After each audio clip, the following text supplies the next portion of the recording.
Judy Cox. She was just, a really typical girl and teenager. She liked to ride horses. She's my partner in crime. Susan tried to be rebellious, but she had too good of a heart. She was doing well in church and school, had friends, she loved choir. She liked her hair done, her nails done, wear stylish clothes. Susan had gone to cosmetology school. She liked to make other people feel good about themselves. She got interested in boys as a teenager. She met Josh when she was 18 at a social event for young Mormons, and he was in his 20s, and she hadn't dated a lot.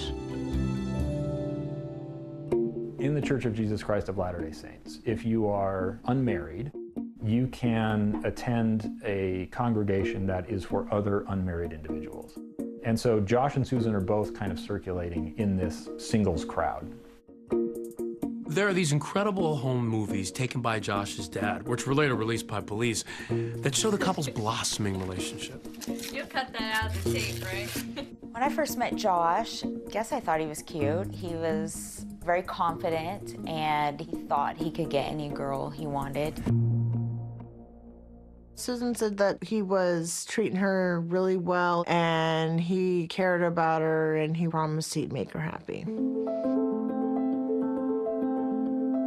Josh Powell was a ambitious, strong-headed, kind of nerdy guy.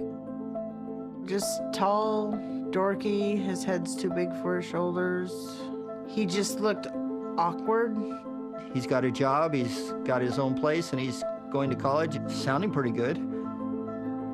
He's going to go to school for business, so he's somebody who is bright when he applies himself. They quickly fell in love. You see pictures of them, they looked to be completely...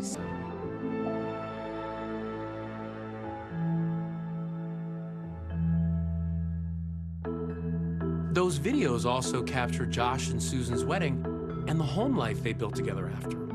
Susan looked very pretty at her wedding. Very traditional, long white dress. Yeah. So you put the ring in that box and opened it up, put it on. She was very excited to show off Josh and start their lives together.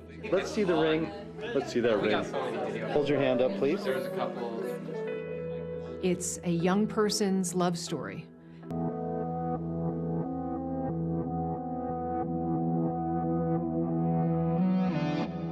Monday morning, December 7th, 2009. They didn't show up. Debbie Caldwell. She is the daycare provider for Charlie and Braden Powell. And by 7 o'clock, still no Susan. She had to be to work at 7. So that's not like Susan to be late and not call. They don't show up that Monday morning as the snowstorm is coming in, and Debbie Caldwell becomes concerned. Debbie tried to call Susan on the phone, tried to call Josh, couldn't reach anybody. So I got in the van and I went up the street to her house.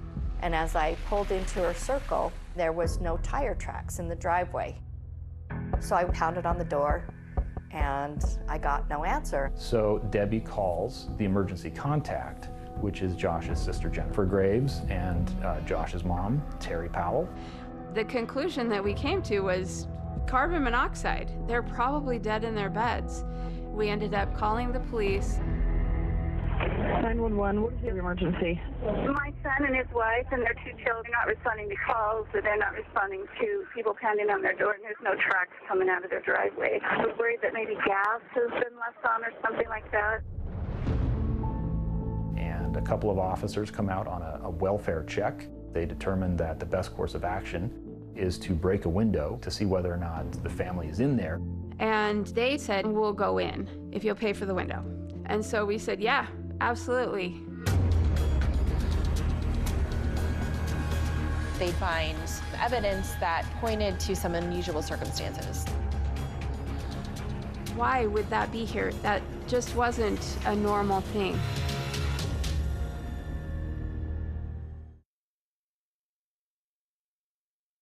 Good Good Monday morning, Utah. It is December 7th. Snow and ice. Slick Street, 2 to 4 feet of snow in this. December 7th, 2009. I was viewing a bank robbery case, and the sergeant asked me to reach out to patrol. They were out on a missing family out on the west side of town. Jennifer gave permission to the police to break a window and go into the house. Most officers just kind of shimmied in. He was like, wait, what is up with the fans? There are 2 box fans pointed at the carpet in the living room, and we were all confused. The officers cleared the entire residence and found nobody inside the home. And the POW vehicle, which was a blue minivan, it wasn't parked in the garage. The first thing I saw was Susan's purse was on a table, and I started pulling out things. You know, I found her keys, her wallet, and had her driver's license and her credit card. You would expect that if she had left on her own, was intending to go someplace, she would have taken those items. The kitchen, the master bedroom was fairly clean. I mean, the bed wasn't made. The bedroom for the children, the blankets were missing. But yeah, the house was pretty orderly. There was no sign of a disturbance, physical altercation inside of the residence. On the morning of December 7th, I was sitting in my family room, homeschooling my 3 kids, and the phone rang. A voice on the other end said, Josh, Susan, and the boys are missing, and nobody's seen them since yesterday. It's just the most horrible, sickening feeling. I just thought, what has happened? Susan's friends were afraid that they'd gone out on a jaunt because Josh liked to drive and take photographs, and maybe had slipped off a cliff or they'd gotten stuck in the snow. I made a few phone calls asking other people in the congregation if anyone had seen Susan. Giovanna goes, I actually had dinner with them last night. Susan asked Giovanna to come over to the house and help her with her knitting and crocheting. While she was there, Josh, who never did anything domestic at all, offered to make people dinner. She was crocheting on her blanket. I was working on the yarn. Josh and the boys were in the kitchen cooking. He called his father, Steve, to ask for a recipe for pancakes.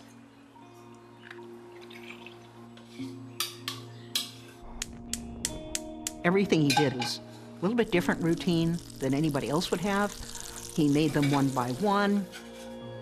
He took a plate into Giovanna. He took a plate with different pancakes made, obviously, into Susan.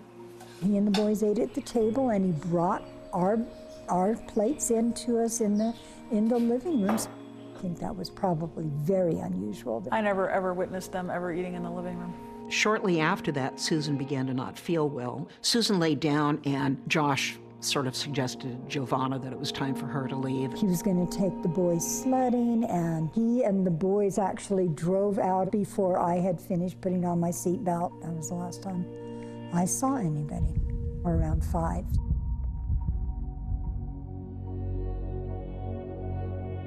My brother finally called right away, asked about the kids, asked about Susan, and he was like, yeah, the kids are here. No, Susan's not with me. And I was like, well, where is she? You know, and he was like, I don't know. I have no idea.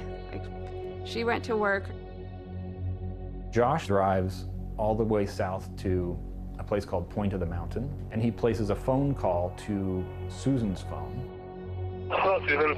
We are on our way back, and I can't believe that somehow my brain missed the day. I thought today was Sunday. That was really, really stupid. All right, I'll talk to you later. Okay, bye. We sat there and waited. It was a long time. It was an hour, maybe more. Josh finally showed up at the house. Josh had taken the children on a middle-of-the-night camping trip. It was freezing cold. None of this makes any sense, except to him, he does things spontaneously, without any plan. And he took the kids. He said that he left Susan in the house. She was sleeping. We really wanted to talk with Josh, and we wanted to record it. We had Josh follow us to the substation. He was adamant about taking the boys with him. When's the last time you seen her? Probably about midnight of last night. We're finishing up a movie. What movie did you guys watch? Mama. Here you go, buddy. Josh is very evasive, and he uses the kids who are in the room to distract away. He wasn't forthcoming with answers or information, so it was very frustrating. And where did you drive to? Well, I started heading south through Tooele, turned onto the Pony Express. How far down the Pony Express did you go? Not very far. Maybe 20 miles, I don't know. So what did you do once you got there? Hooked up a heater and had a fire for the boys. Josh said they drove to Simpson Springs and had s'mores over a campfire. It's not really very clear exactly what happened that evening and the next morning. We asked him if we could search his minivan, and he agreed. The minivan was full of camping supplies, like there was a tarp, a generator, shovel, graham crackers. During that search of the minivan, where they find Susan's phone hidden in the center console. It's this pink cell phone, clearly not Josh's. And he was kind of like deer in headlights. He just kind of looked at us. In no way did it make any sense. Susan's cell phone is in the van with him. Where the heck was Susan? Detectives talked to Josh and Susan's son, Charlie. There was one particular statement that raised a lot of eyebrows. Who were you camping with? My dad and my mom and my little brother. Her heart beat faster. Her stomach turned in somersaults. I just lost it. 9 o'clock that night, Jennifer told me that Josh and the boys are home, and I'm like, well, where's Susan? And she said, we don't know. As soon as I heard that he was back and Susan was not with them, I instantly said to myself, what has he done? It became like this game of telephone, where people were passing along these little bits of information, and suddenly a larger story was coming together. He said he was out driving around, he'd gone out camping with the boys. And I'm like, are you a crazy man? It was cold. That is 100% Josh. He did that kind of stuff all the time. But Susan would have never allowed him to ever. The following morning, he is observed with the minivan pulled out of the garage, all the doors open, thoroughly cleaning it, wiping it down, vacuuming it. It was really odd to me because he was running around the house grabbing piles of towels and putting them in the washer, and finally we're like, you've got to go to your interview with the police. All right, I'll probably have to say, we're gonna grab my notebook and I'll be right back, okay? Okay. Josh Powell kind of has a uniform of sorts. It's typically a t-shirt, it's a leather jacket, it's denim pants, and it's dingy white shoes. When Josh goes in to talk to the police, in the tape, you see him initially acting very emotional. I don't know. I didn't even think it was that. It didn't even sink in yesterday. He's crying. His voice is shaking. He's just trying to hold it together. But as Detective Maxwell continues to push Josh about what's going on, Josh's demeanor changes. I can't remember what we were doing. Okay. So you don't remember what you guys did from 6 o'clock till you went to bed on Saturday night?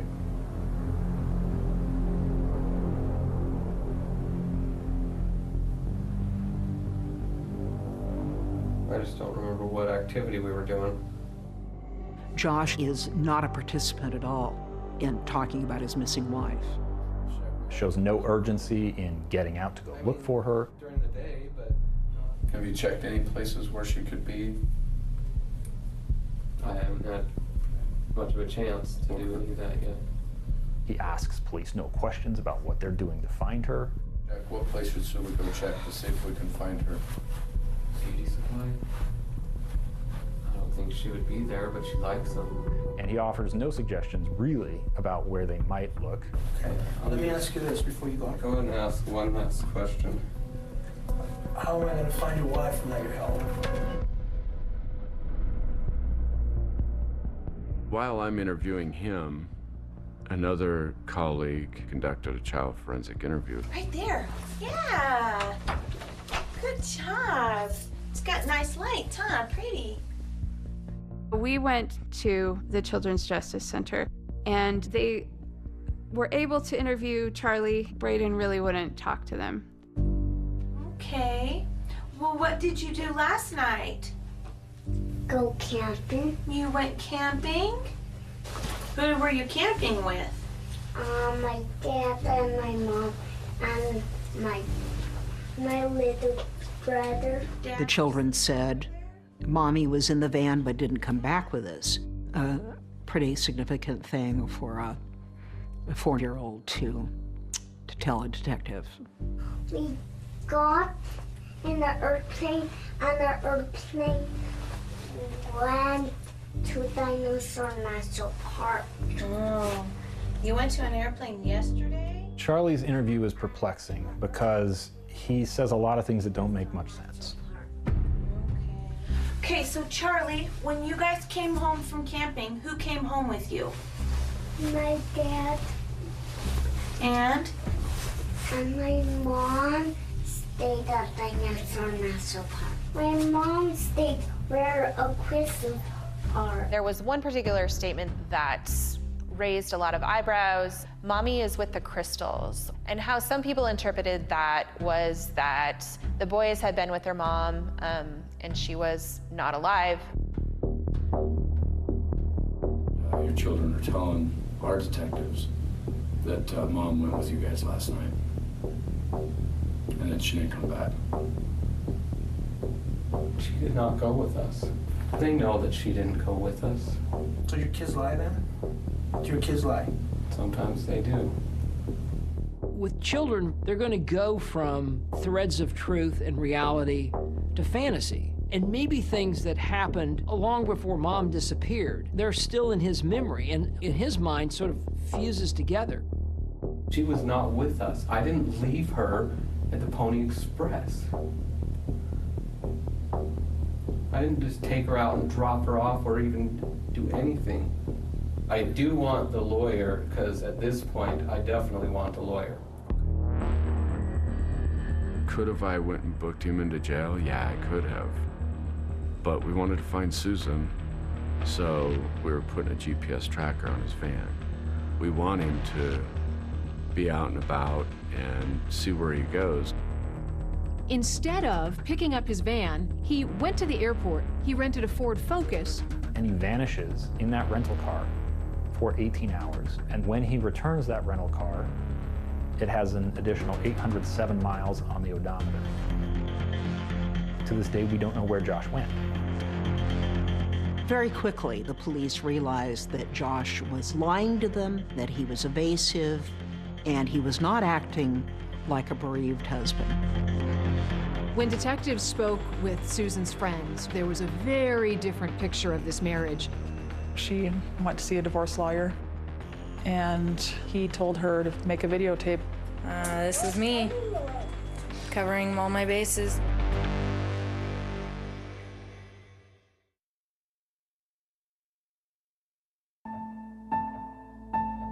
In a developing story, the search continues this morning for a missing wife and mother in West Valley City. We had been hearing some buzz in the community that there was a woman who was missing. 28-year-old Susan Powell was last seen Sunday night, a family dinner with other friends. It has been 3 days. 4 days and counting. Been missing for a week. Utah gets missing persons cases almost every day, so this didn't really stand out as anything out of the normal. ABC4's Brian Carlson is live at the West Valley Police Station tonight. Until you start to hear some of the details unravel.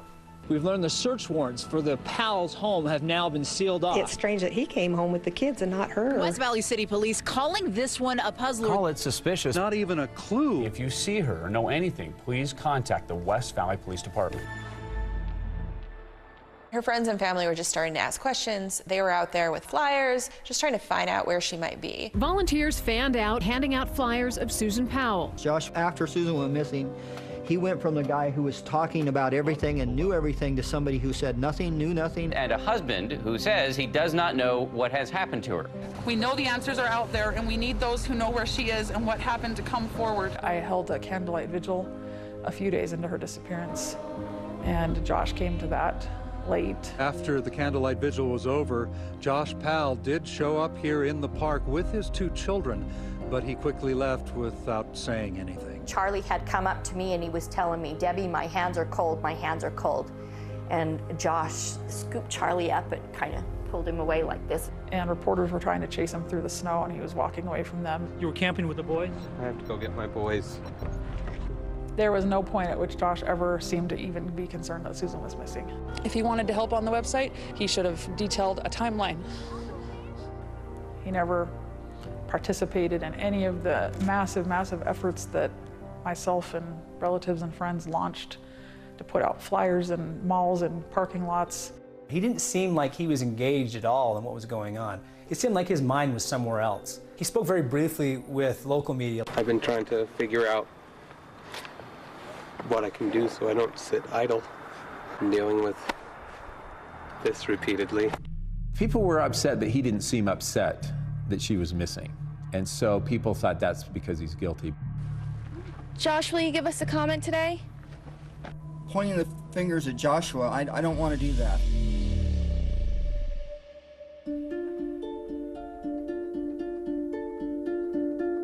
It seemed like initially Josh and Susan were a pretty conservative couple, loving family, couple of kids. We learned that there was a lot of distress, a lot of turmoil in their marriage.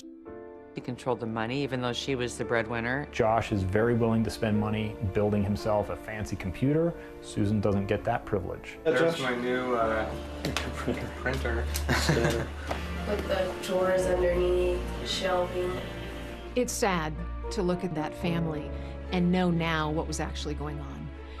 Susan was tormented about how troubled the marriage was. She'd been really happy, he'd been a great husband, and she said that he really changed. He became not affectionate. Taking a picture of the back of your head.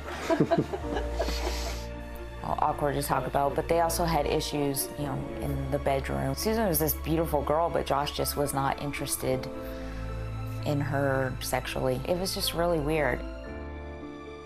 He kept her at arm's length. He wouldn't kiss her anymore. He wouldn't touch her. He wouldn't hold her hand. Josh and Susan's marriage reaches rock bottom in the summer of 2008. Josh and Susan are constantly fighting. They're arguing in front of the kids. Josh is exhibiting extreme control over Susan.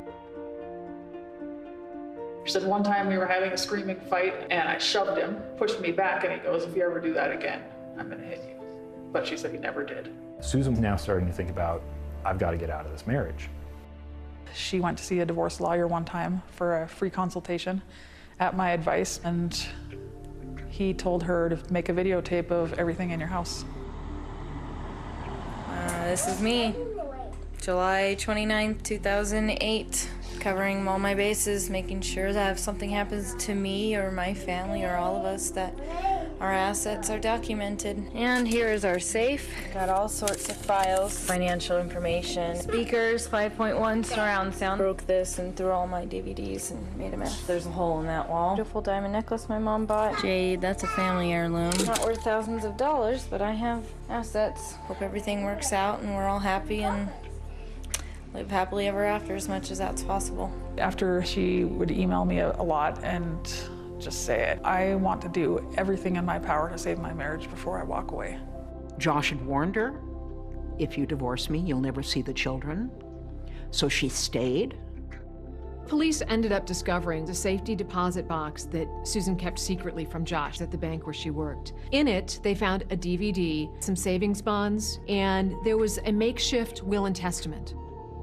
The last will and testament, handwritten on one piece of paper, both sides, top to bottom, side to side. There was no room to write another word. She wrote about how bad the marriage had become.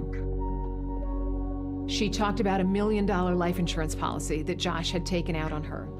And she told her boys she would never leave them. She even goes as far as to say, if I die, it may not be an accident. That is our biggest piece of evidence. It's her last words. There was no doubt that this document was authored by Susan. The biggest mystery of this case is why didn't police arrest Josh Powell? I was frustrated because they hadn't arrested him. I felt they had plenty of evidence to arrest him. Police have officially named Joshua Powell a person of interest in the disappearance of his wife, Susan. The West Valley City Police Department took a lot of heat for not throwing the handcuffs on Josh. There's a pile of circumstantial evidence. Is there enough there to arrest him and book him into jail and hold him accountable? Absolutely there is. Could we? No. The district attorney's office would not file any charges. They were very specific and told us that we needed to wait 12 months with no body. ABC News reached out to the DA at the time, who declined to respond to this claim and refused to comment on the case. Within days of Susan's disappearance, he had closed their bank accounts, cashed out her retirement fund, took the boys to Puyallup. People we talked to say they can't believe that Joshua Powell has emptied the house and left what is ground zero in the disappearance of his wife. They say it only casts more doubt on a man they're having an increasingly difficult time believing. I suddenly had this thought, I should get Josh to confess. Jennifer volunteered with the police to wear a wire. What is it? I know what I've done, and I haven't done anything. Then where is Susan?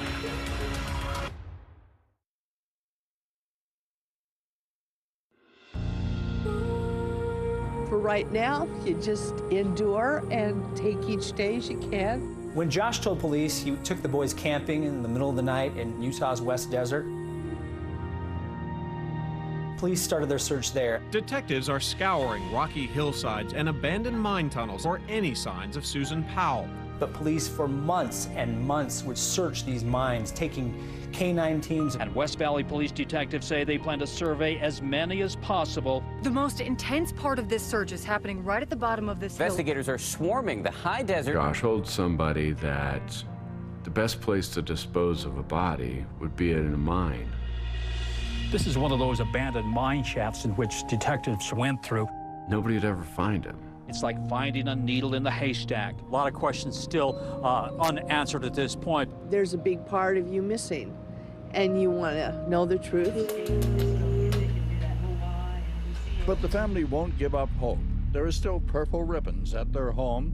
There is still stickers on car windows. Josh decides that he's going to take the boys up to his dad's house in Washington to try to get away from the media circus. You have anything to say? Josh, will you give us a comment You're today? a person of interest, Josh.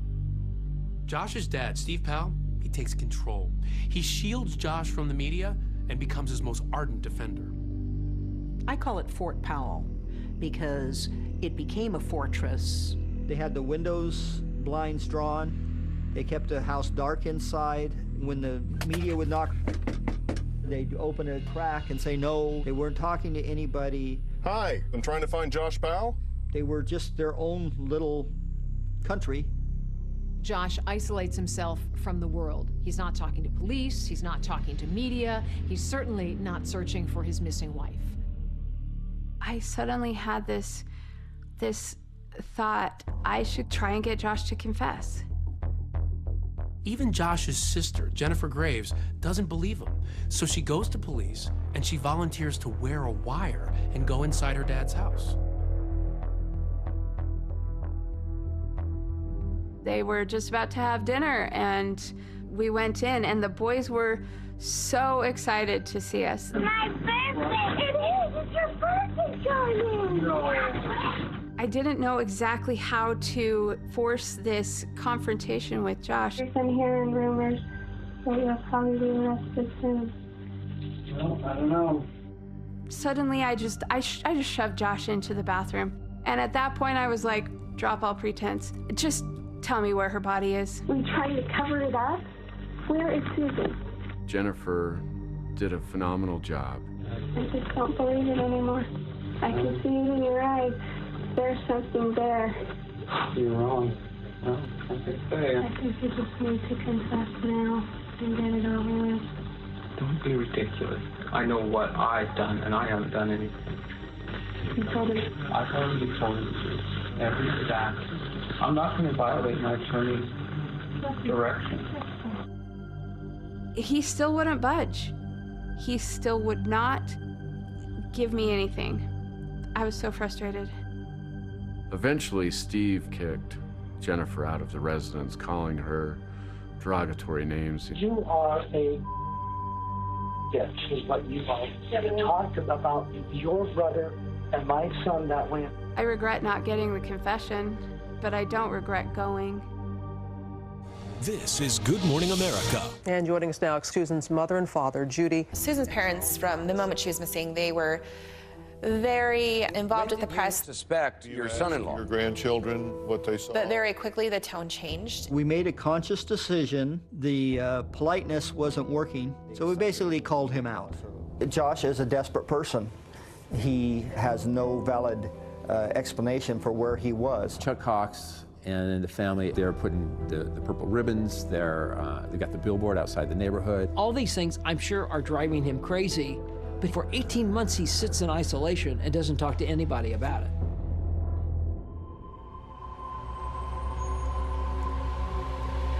To try to get Josh to talk. We put together a honk and wave. What in the world is a honk and wave? Thank you!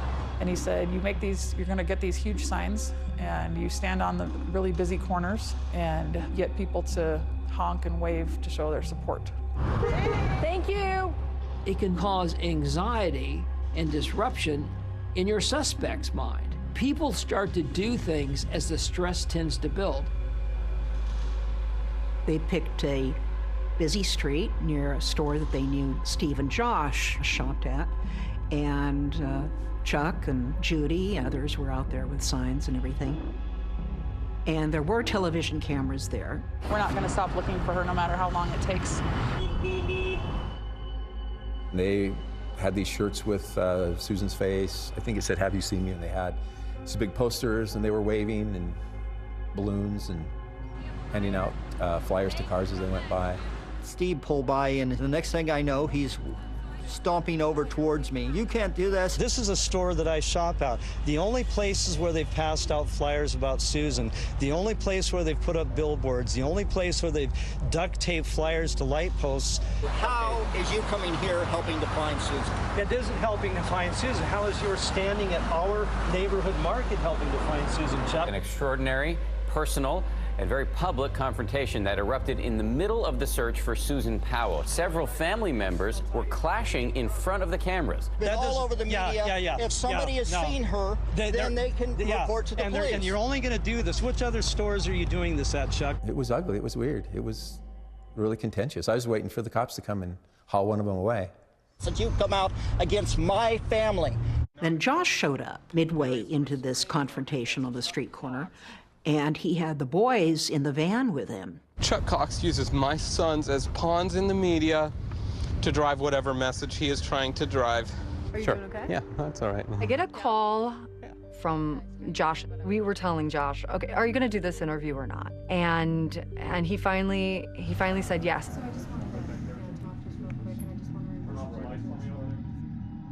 You still love her?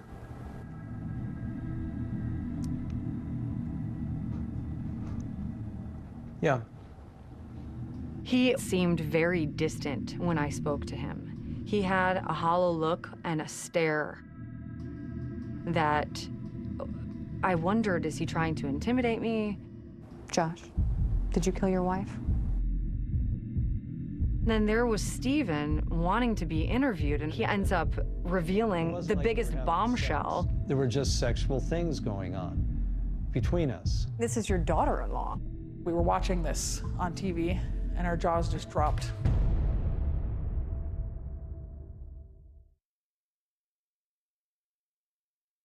Do you see the birdie? Where? Don't crawl in the dirt, boys. Hope everything works out and we're all happy and live happily ever after as much as that's possible. When she went missing in 2009, it shocked everybody, especially since her story was so bizarre. 10 years on, we're still thinking about her, and we're still thinking about, we want closure on what happened to her. Searching for the final resting place. of Susan Cox Powell. I believe that me and my team may have just found some of Susan Powell's remains. With every bucket load that we pulled out after that, we'd find a piece of vertebrae or a piece of rib. Holy cow, this could have been where a body, ultimately was. And I was like, well, where is she? And he was like, I don't know. You have anything to say? Josh, will you give us a comment You're today? a person of interest, Josh. We can't talk about Susan or camping. I always keep things as secret. During that interview, it's very clear that Charlie has been coached.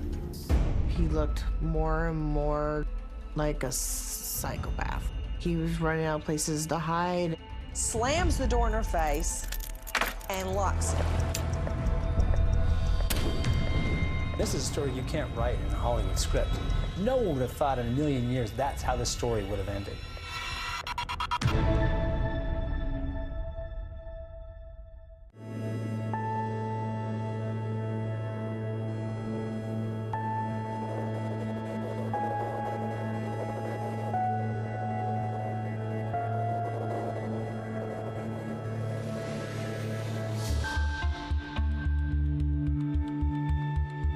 Susan Powell was a young, beautiful mother of 2 adorable children. She just one night vanished.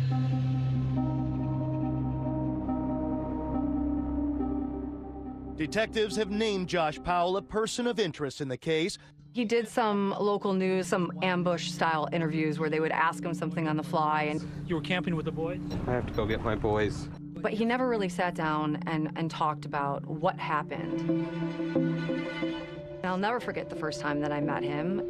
I shook his hand and a chill just raced up through my spine. I just shook the hand of a killer. Are we rolling? Why talk now? Oh, man. I wanted to come out and say something. People who know me know that I'm a good dad. I was a good husband.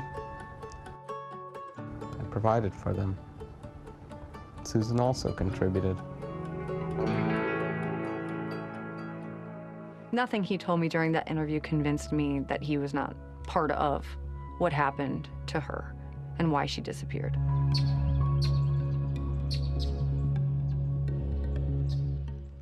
I know that you've told police that you were camping. You brought your 2-year-old and your 4-year-old camping. Is that where you were? I'm not going to talk about anything that my attorney has specifically told me not to. Okay. Why not just answer where you were when she disappeared? Judge, can I suggest something? His father was there, and his father really wanted to be interviewed, which was odd. And I had really no desire to interview Stephen Powell. At that time, 0. And I just thought, this is such a waste of time. This is pointless. You think she ran away with another man? It was another man. I don't think Josh was in the room for that part of the interview.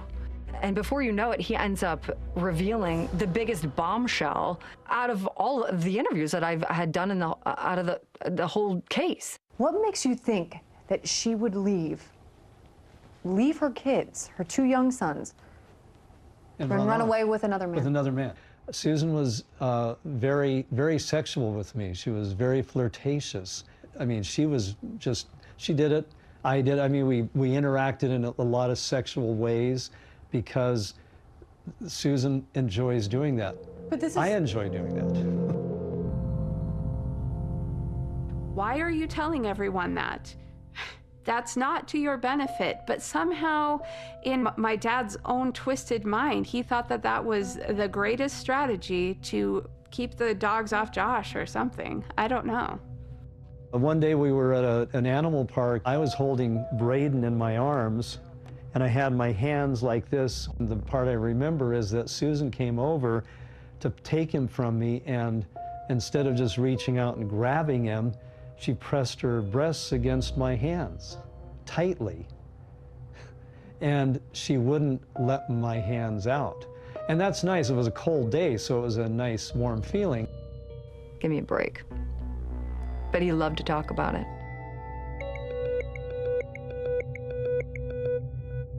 Josh and Susan, early in their marriage, move in to Steve Powell's home.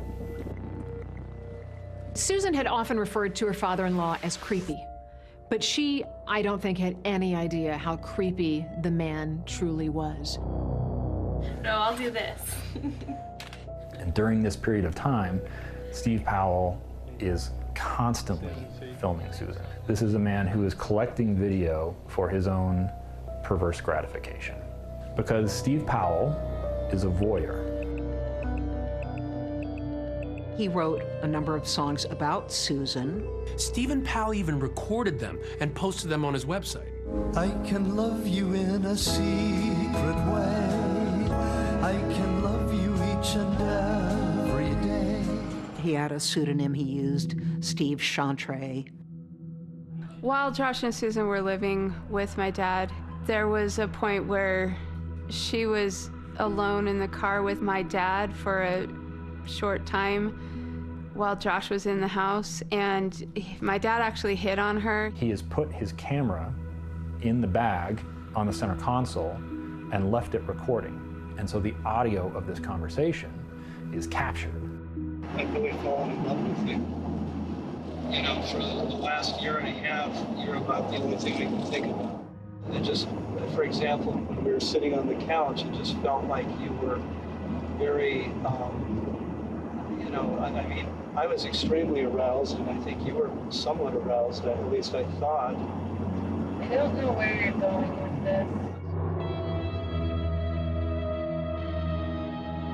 That audio was an opportunity to hear Susan in her own voice, telling Steve in no uncertain terms she was not interested. I'm kind of meaning to talk to you about this, because I realized the last time I came over him that my own father doesn't kiss me and you kiss me, and I didn't like that.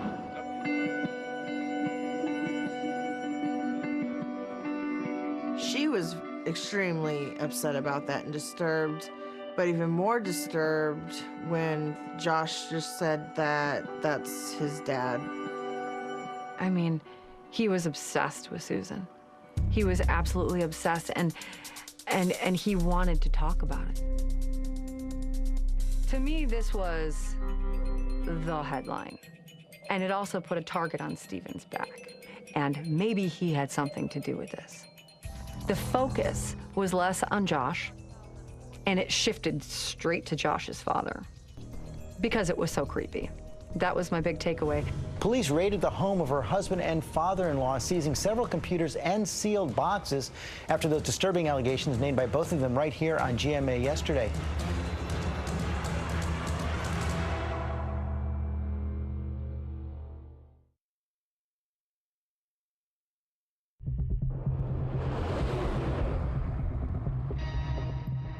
Susan Powell disappeared from her home near Salt Lake City on December 6, 2009. Since then, no word, nothing.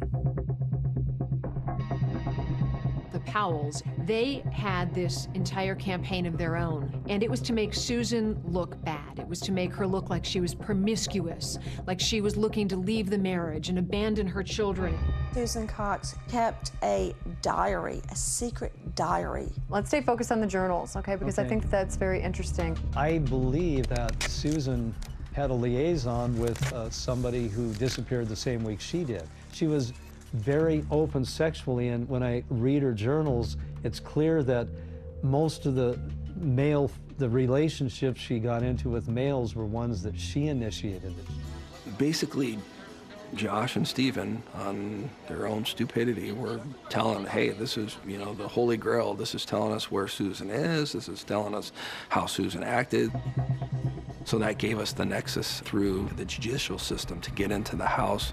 When Josh moved in with his father shortly after his wife's disappearance, he took some things from his Utah home, including Susan's journals. Susan Powell's diaries have taken center stage. According to the search warrant left at the Powell's home, police came looking for 7 very specific diaries, all written by Susan. Diaries that her husband insists will help explain her disappearance. They went through everything in the house, including all of Steve's, files, journals, computers. They also find Steve Powell's collection of voyeur videos. Steve Powell is doing things like sliding mirrors under the bathroom door, attempting to get images of Susan while she's undressed.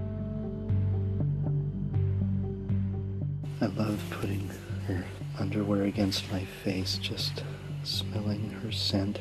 Steve would narrate his videos to himself as he's shooting video of her dirty underwear. Stephen Powell would save things of Susan that she'd throw away in a bathroom garbage. Things like cotton swabs, wax strips, tampons. He would mark each one of them, like for specific storage. In his walk-in closet, there was a filing cabinet that was locked, and once we got into that, that was kind of like the unwanted treasure that we found. Police say inside Powell's bedroom, they found thousands of images of mostly young girls, many naked, being videotaped without their knowledge. Prosecutors say 2 former neighbors, sisters just 7 and 12, were repeatedly videotaped while bathing. Police said Powell shot from his bedroom window into the neighbor's bathroom window using a telephoto lens. They've looked at Steve Powell, the suspect in Susan's disappearance, and ruled him out, but it's obviously of great concern to detectives as they're scouring through all the material they take out of Steve Powell's home when they see underage neighbor girls undressed on Steve Powell's tapes. Powell entered a plea of not guilty to 14 counts of voyeurism and 1 count of child pornography.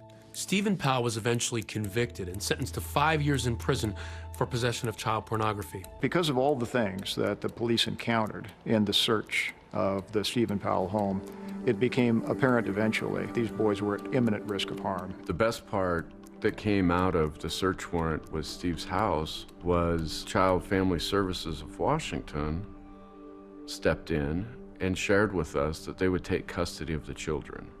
The boys, ages 4 and 6, were taken last night by the state, and now Susan's father is fighting to keep them with him. They were going to be placed, relative placement with us, so we were essentially foster parents. Josh didn't want them with us. My sons are safe with me. They're safe in my home. They're safe with my family. I think Josh's main fear probably was that once Charlie started talking to their grandparents, the story would get out. They were saying things like, our mommy went with us on the trip but didn't come back. We can only see our mom again if we go camping again. Braden drew the picture of a minivan with stick people inside, and who's this? Oh, that's me. Who's that? That's Charlie. Who's that? That's Daddy. And he said, and he volunteered, Mommy's in the trunk. We wanted to interview them. Will you sit right there? So I wrote the search warrant for that. Charlie, has anybody talked to you about your mom? No? I not know where she is. She got lost somewhere. During that interview, it's very clear that Charlie has been coached. His answers are extremely evasive. We can't talk about Susan or camping. I always keep things as secrets. The only thing we got out of that time was that at one point he said that she went camping, but she didn't come home with them. And then he kind of clammed up after that. I didn't want to talk to you on this long. I mean it on this many minutes. Now I'm done.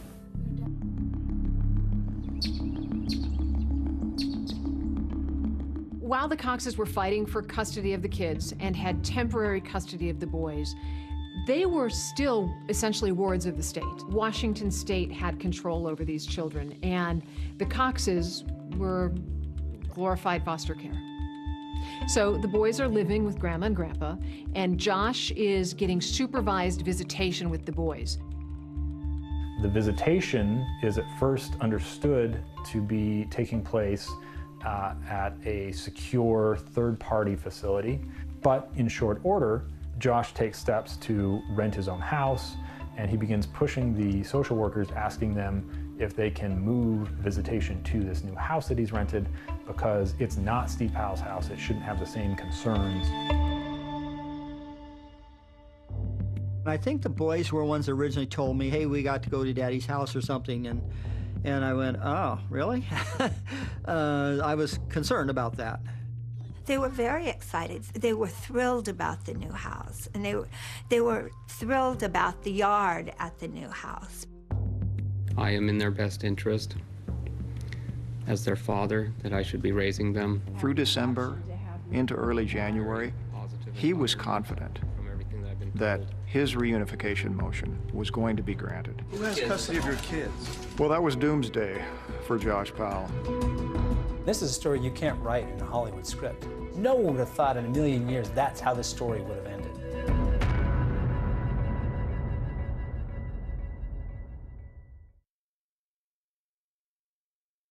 Thinking he was going to get his kids back.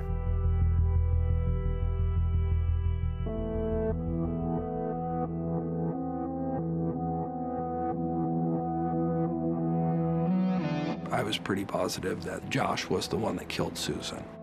I wanted to keep those boys out of that home as long as possible. I was going to West Valley going, hey, guys, we need something. Pierce County authorities and investigators in Utah shared the common goal of protecting the boys. So the West Valley Police in Utah passed along previously unreleased evidence recovered from the Powell's home. When I pushed West Valley and they sent us the disc with the cartoon, incestuous images. The West Valley City Police Department in Utah had found images on a computer taken out of the house in Sarah Circle way back in December of 2009 that were of great concern. They were characters from popular Nickelodeon shows engaged in sexual acts of incest. The evidence was allegedly taken from Josh Powell's Utah home by investigators. They raised very serious questions about Josh's ability to be a safe parent for the boys. He denies ever looking at any kiddie porn. He denies any knowledge about any of these images that had purportedly been taken off of his computers. Illegal images? No. I asked Mr. Long, he saw nothing on there that he believed would be in violation of the law. Bad taste? I'll give you that from what he was describing to me. And that's when the judge ruled that the boys would stay with the Coxes longer. The images are enough that Judge Catherine Nelson is ordering Josh Powell to now undergo a psychosexual evaluation. This is an exam where they measure aberrant arousal, so you can't lie. Because physically the arousal will show if you're into things that might be illegal. He had to take psychosexual evaluation, which is one thing that I know he wouldn't pass, but it included a polygraph. And that means that Josh is going to have to do what he's avoided doing from the very first days after Susan disappeared, which is take a lie detector test. He'd been able to get away with murder, so to speak, for a long time. But a polygraph, I think he was really afraid of. He didn't want to answer all these questions about Susan and how she went missing. He truly had gone down in flames from being pretty sure that he was going to get his kids back. Are you disappointed the kids are going to be coming home with you? I think the arrow was taken out of him. He looked bad. You just saw his welfare diminish. He looked more and more like a psychopath. He was running out of places to hide, and he ran out of options, and it was tearing him down as a person. The custody hearing between Chuck and Josh essentially was put on pause. That was on February 1st. We know then that Josh spent the next 4 days preparing. We know that he transferred some of his finances. He gathered up some of the boys' things and toys, took them to Salvation Army and Goodwill. He bought 5-gallon gas cans and went and filled them with gas. I said, look, I am afraid Josh is backed into a corner with the psychosexual and the polygraph. He knows there's no way he's going to beat those.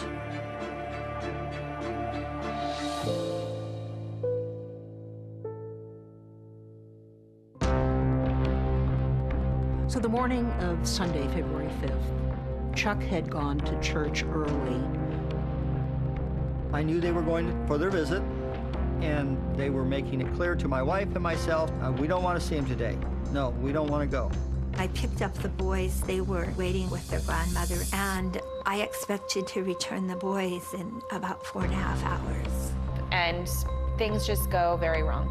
The Pierce County Sheriff believes what has happened is nothing short of pure evil.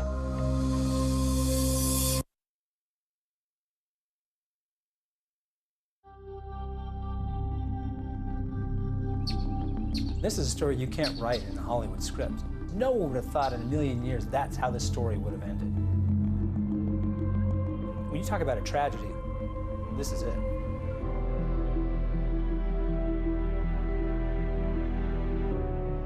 The morning of Sunday, February 5th, Elizabeth Griffin Hall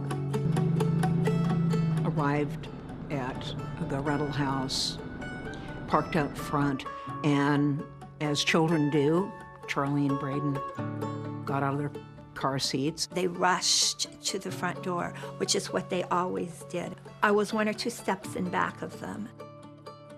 The kids just rushed in. I saw Josh for just 1 second. His eyes caught mine, and he had a look in his eyes.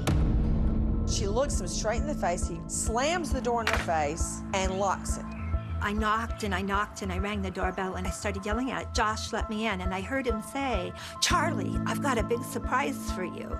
And immediately she smelled gasoline and she knew it was an emergency situation. I'm on a supervised visitation for a court-ordered visit, and something really weird has happened. I think I need help right away. He looked right at me and closed the door. All right, we'll have somebody look for you there. Okay, how long will it be? I don't know, ma'am. They have to respond to emergency, life-threatening situations first. The first available deputy. Well, this could be life-threatening. He went to court on Wednesday, and he didn't get his kids back. And this is really, I'm afraid for their lives. Okay, has he threatened the lives of the children previously? I have no idea. All right, we'll have the first available deputy contact you. February 5th, 2012, Super Bowl Sunday. I went to church. I came home, Super Bowl Sunday. I remember watching the Super Bowl that day and seeing the reports come in. Good afternoon, everyone. I'm John DeCepolo. We are interrupting your programming for some breaking news. And I got a call from my neighbor, and he said, change the channel. I was actually in Indianapolis. The Patriots were playing the Giants at the Super Bowl. Patriots lead the Giants 10-9 at halftime. And I was there with my family. And it was halftime, and Madonna was about to take center stage. As Madonna takes the stage to perform Vogue, Abby's in the stadium concourse trying to absorb the text she just received.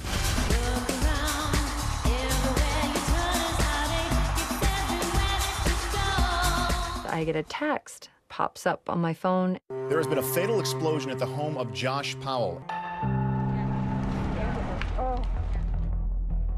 I couldn't believe it. I couldn't believe it. I thought, I'm going to get help from the neighbors. They'll be able to help me get the boys out. So I went screaming to the neighbors and said, there's 2 children in there. There's 2 children in there. I said, oh my God. And I thought like natural gas or something. And they said they found 3 bodies. There's a fire, the house exploded, and we're hearing that Josh and Charlie and Braden were inside. This can't be, this can't be. And I thought, no, that can't be real. I would have heard something. And I called Susan's father. I said, Chuck, is it true? Chuck, is it true? Is it true? He said, yes. And I didn't even say goodbye. I just hung up the phone and started crying. And I was looking at a house with steam still coming out of it and fires, and he went and talked to his sergeant or whatever. He said, yeah, they're there, and they're dead. Honestly, I wasn't surprised. And the actions that he made after she went missing, I never underestimated him. And then to find out the details, it just breaks your heart. The Pierce County medical examiner says both boys had chopping wounds on their heads and necks, but that's not what killed them. The cause of death for all 3 was carbon monoxide poisoning. We believe he bought 2 5-gallons worth of gas, and one was used in the room where the boys were killed, where we found the hatchet, the boys, and one of the gas cans. And then after he had incapacitated them. He arranged them on the floor next to each other and poured gasoline on and around them and around the house. And then he sat on a gas can and lit a match. And they were still alive when the fire started, and they died of smoke inhalation. And there was also gasoline in their lungs. Police say there's clear evidence Josh planned out this house explosion and meant to kill himself and his children.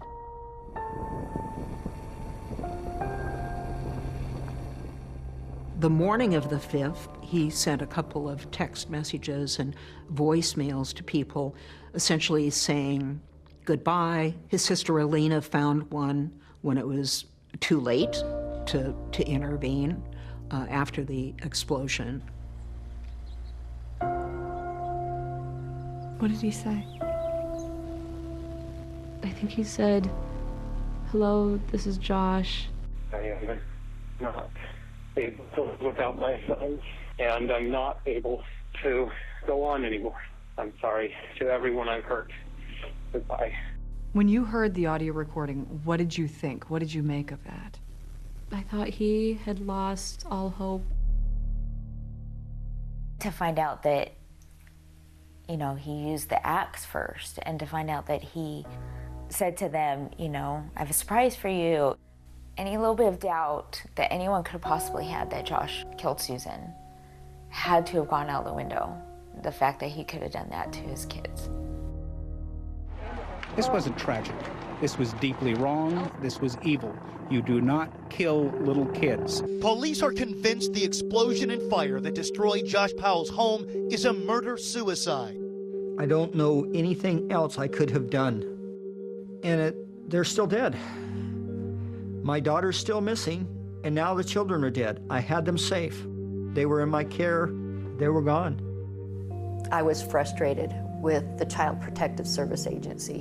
Why would they put this single woman in charge of these boys and send her into the lion's den? They had the right to grow up. The Cox family is determined to hold the state accountable and make them pay for the deaths of their grandchildren.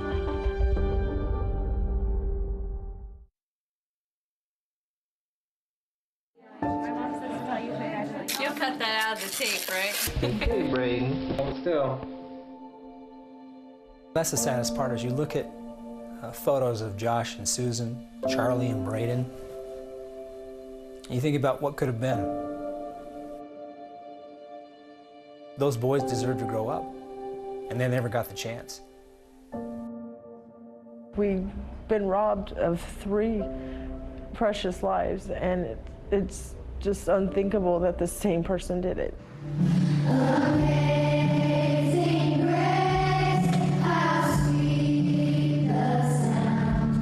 Why take the kids? Why? It makes absolutely no sense. My worst nightmare had just happened. But I went from praying that somehow Susan was alive to praying now that she was dead so that she could greet her boys in heaven. Outside the fenced-off crime scene, strangers visit the memorial that has risen. Flowers, balloons, and stuffed animals offered in memory of Charlie and Braden Powell. Why would he go through so much to get custody of the boys, only to murder them? Come here, Charlie. Here we go, Charlie. Hey, buddy. Well, one of the possibilities is he destroyed the evidence. Those boys were starting to talk. And by destroying the evidence, basically, he committed murder on his 2 boys. It shows how much of a monster he really was, and it shows how many people dropped the ball in this case. I was frustrated with the Child Protective Service Agency. Why would they put this single woman in charge of these boys and send her into the lion's den?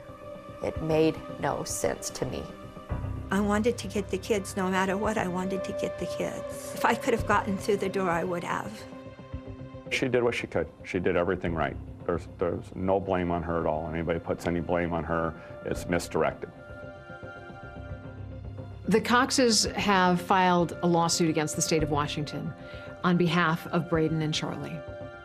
It's a wrongful death lawsuit, and their position is that the state of Washington put Josh's parental rights before the welfare of these boys. The Cox family lawsuit didn't include Elizabeth Griffin Hall or any other individuals as defendants. The fact is, she was not the one that made the decision for this to be in the home. So to a certain extent, she's lucky she's alive. And she's, I think, a victim in a lot of ways, too. They filed this lawsuit, $35 million for Braden, $50 million for Charlie. $5 million for each minute that these boys suffered at the hands of their father before they were ultimately blown up in Josh's rental house. Please be seated. Good morning, everybody. You have a civil case against the state that started in February, was disrupted because of COVID-19. Please now give your attention to Mr. Buck as he presents the plaintiff's final argument. It is out of the state's failure to live up to their own primary directive of assuring the safety of the children that this tragedy was born. What was the place that had the least protection? Josh Powell's home. What about the level of risk? Then the state learned of the boy's statements. It learned of this incest images. It learned that he was going to have to undergo a psychosexual evaluation and polygraph. If the state had followed its policies, its guidelines, common sense, investigated, had visitations where it was supposed to have them, none of this would have happened. Thank you very much. Ladies and gentlemen of the jury, this will be the only and final time that you hear from the state in this matter. The state took this very serious. They did their job, they followed their policies. Yes, the fact that Susan Powell was missing was known, but after more than 2 years after her disappearance, still no arrest, no charges against Josh Powell. It actually takes facts and proof to remove a child from their parent, to keep them out of the home. The guides on visitation shows the #1 preferred location is at a parent's home. That's why transition to a home occurs. The goal in these type of cases is always family reunification. I'm going to submit to you that Mr. Powell is the sole cause of the murder of his sons. It was not due to any negligence by the state of Washington. It was Mr. Powell who did this. The truth of the fact of the matter is, they're the only ones who could have protected the children at that point. They're the ones with responsibility. Has the jury reached a verdict, ma'am?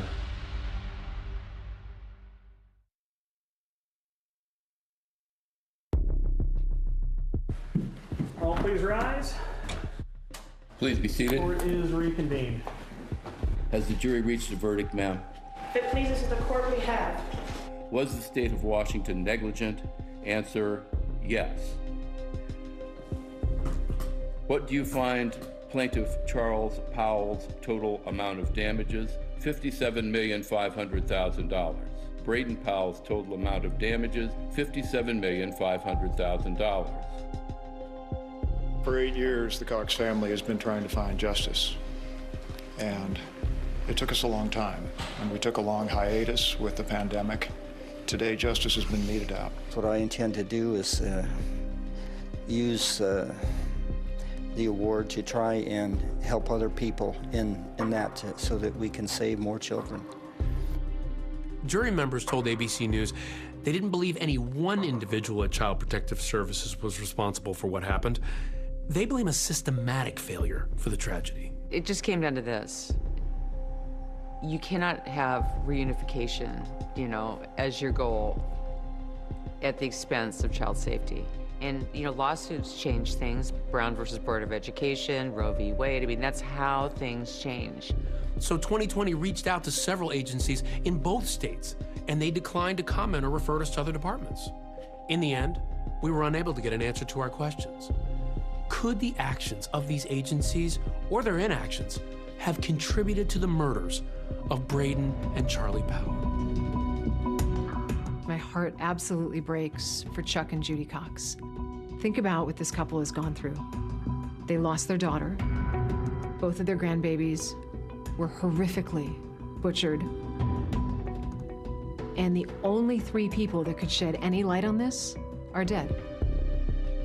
It should have never have got to the point where you had Josh getting his kids into that house and blowing it up.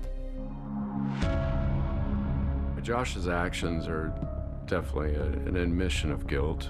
She's gonna divorce him. If he can't have her, nobody will. So he kidnaps Susan and most likely murders her and disposes of her body. Where, nobody knows. I know there are 10,000 abandoned mines in Utah. That's a lot of places where you can dump a body. We do begin tonight with the search happening hundreds of feet down, deep inside of a mine in Utah's West Desert. The search for Susan Powell's body continues. Emily, what happened to Susan Powell is still unknown, and her family never got closure. But now a crew is searching a mine shaft in the West Desert. Dave and I, since we were kids, we've been out exploring this sort of stuff since a long time ago. Our dad was one of these desert rats that just fell in love with the wide open spaces, the ghost towns. It's not surprising that we end up 30, plus years later out there doing it all over again. Our business specializes in doing things that other people can't or won't do. But every once in a while, we get a really cool opportunity to, get involved in a missing person case, like this one with Susan Powell. I was very fascinated with the idea of maybe helping find Susan. I've kind of just been following along ever since, and then we got a tip that there's a chance she's out here. The majority of our search, rescue, and recovery operations are all pro bono. We are not part of law enforcement. As a private entity and a volunteer search group, we can kind of just move faster. Early on in the excavation, roughly at about the 75-foot level, did just find a bone, looks like a rib. We were more motivated to keep getting down in there and removing more and more material. Every bucket load that we pulled out after that, we'd find a piece of vertebrae or a piece of rib. And that's when we started to get to some really exciting stuff, which was where we found, a pair of pants. First phone call with Susan's dad was like, okay, this is my guy. He drove through the night all the way down from Washington to be on site with us. The likelihood is pretty low that we're going to find something. But on the other hand, she's still out there somewhere. And Chuck kind of came over to me quietly, and he's like, hey, I know how to operate a radio. Do you need help down there? And I said, Chuck, do you really want to go down in this hole? And he said, absolutely. He went from a father who was looking for the body of his daughter to part of the search team. We're still at the point where it's like, are the bones animal or they're human? And so we're excited to get the DNA tests back. It's a blessing, and I'm just so thankful that they're doing it, and I'm just grateful that people are still looking for Susan. And we should point out tonight that the judge presiding over the Cox civil case has now cut their original award from $98 million to approximately $32 million, $16 million for each of the deceased boys. And the Cox family has appealed the court's decision, as well as the fact that Washington State has been granted a new trial. That's our program for tonight. I'm Amy Robach. And I'm David Muir. From all of us here at ABC News in 2020, good night.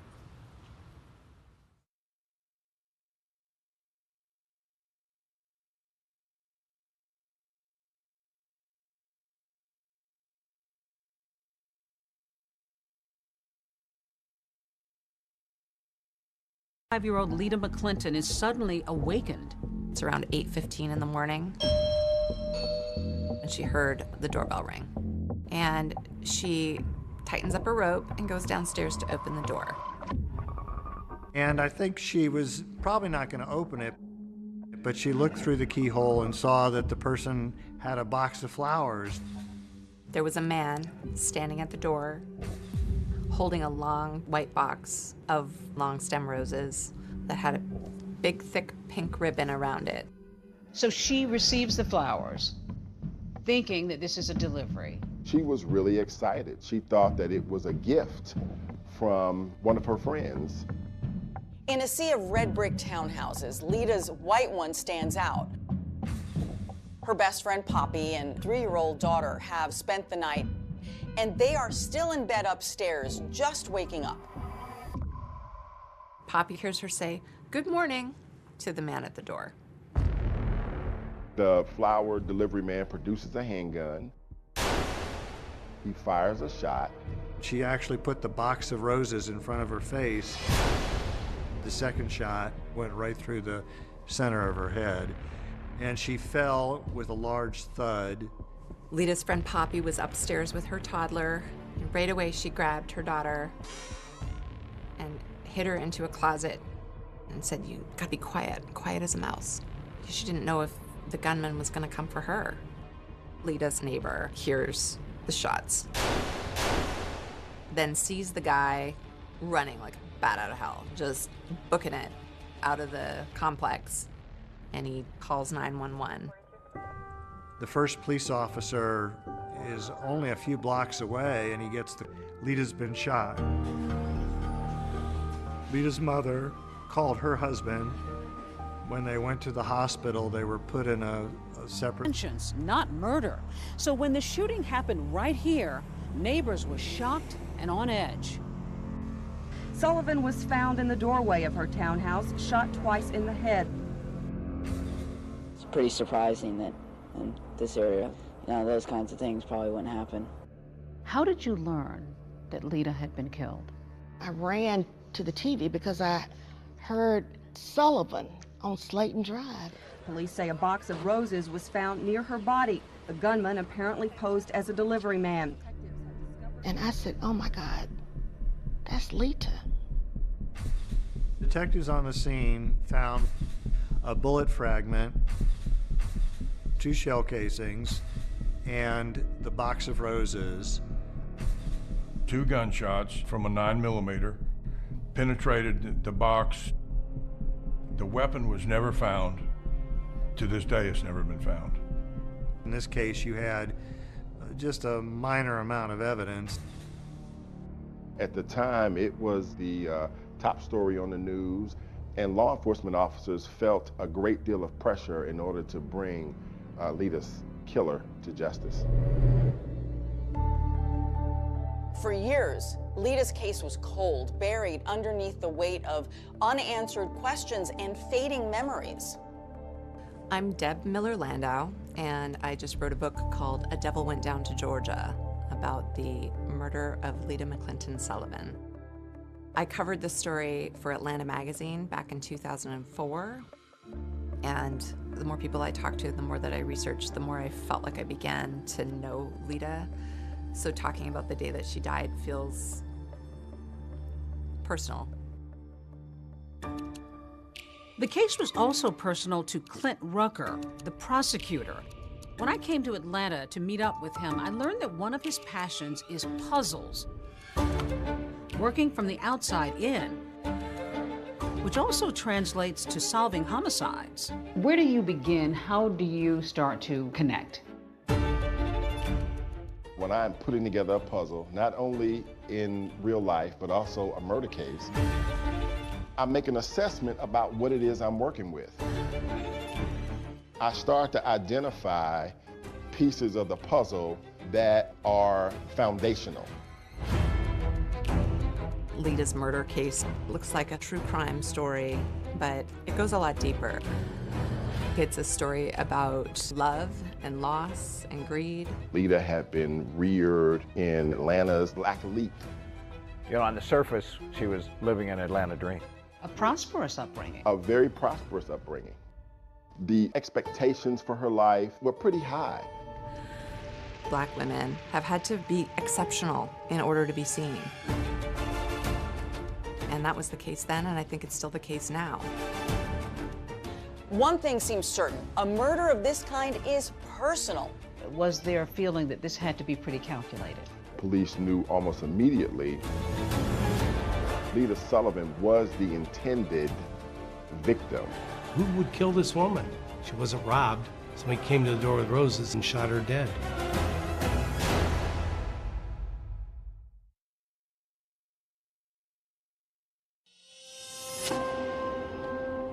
Atlanta had its fair share of crime, but this was most certainly one of the highest profile cases that got reported in the news. Sullivan was shot twice in the head. A box of roses found next to her body. Using a flower delivery man and shooting her, it was something that just kind of stuck out to me.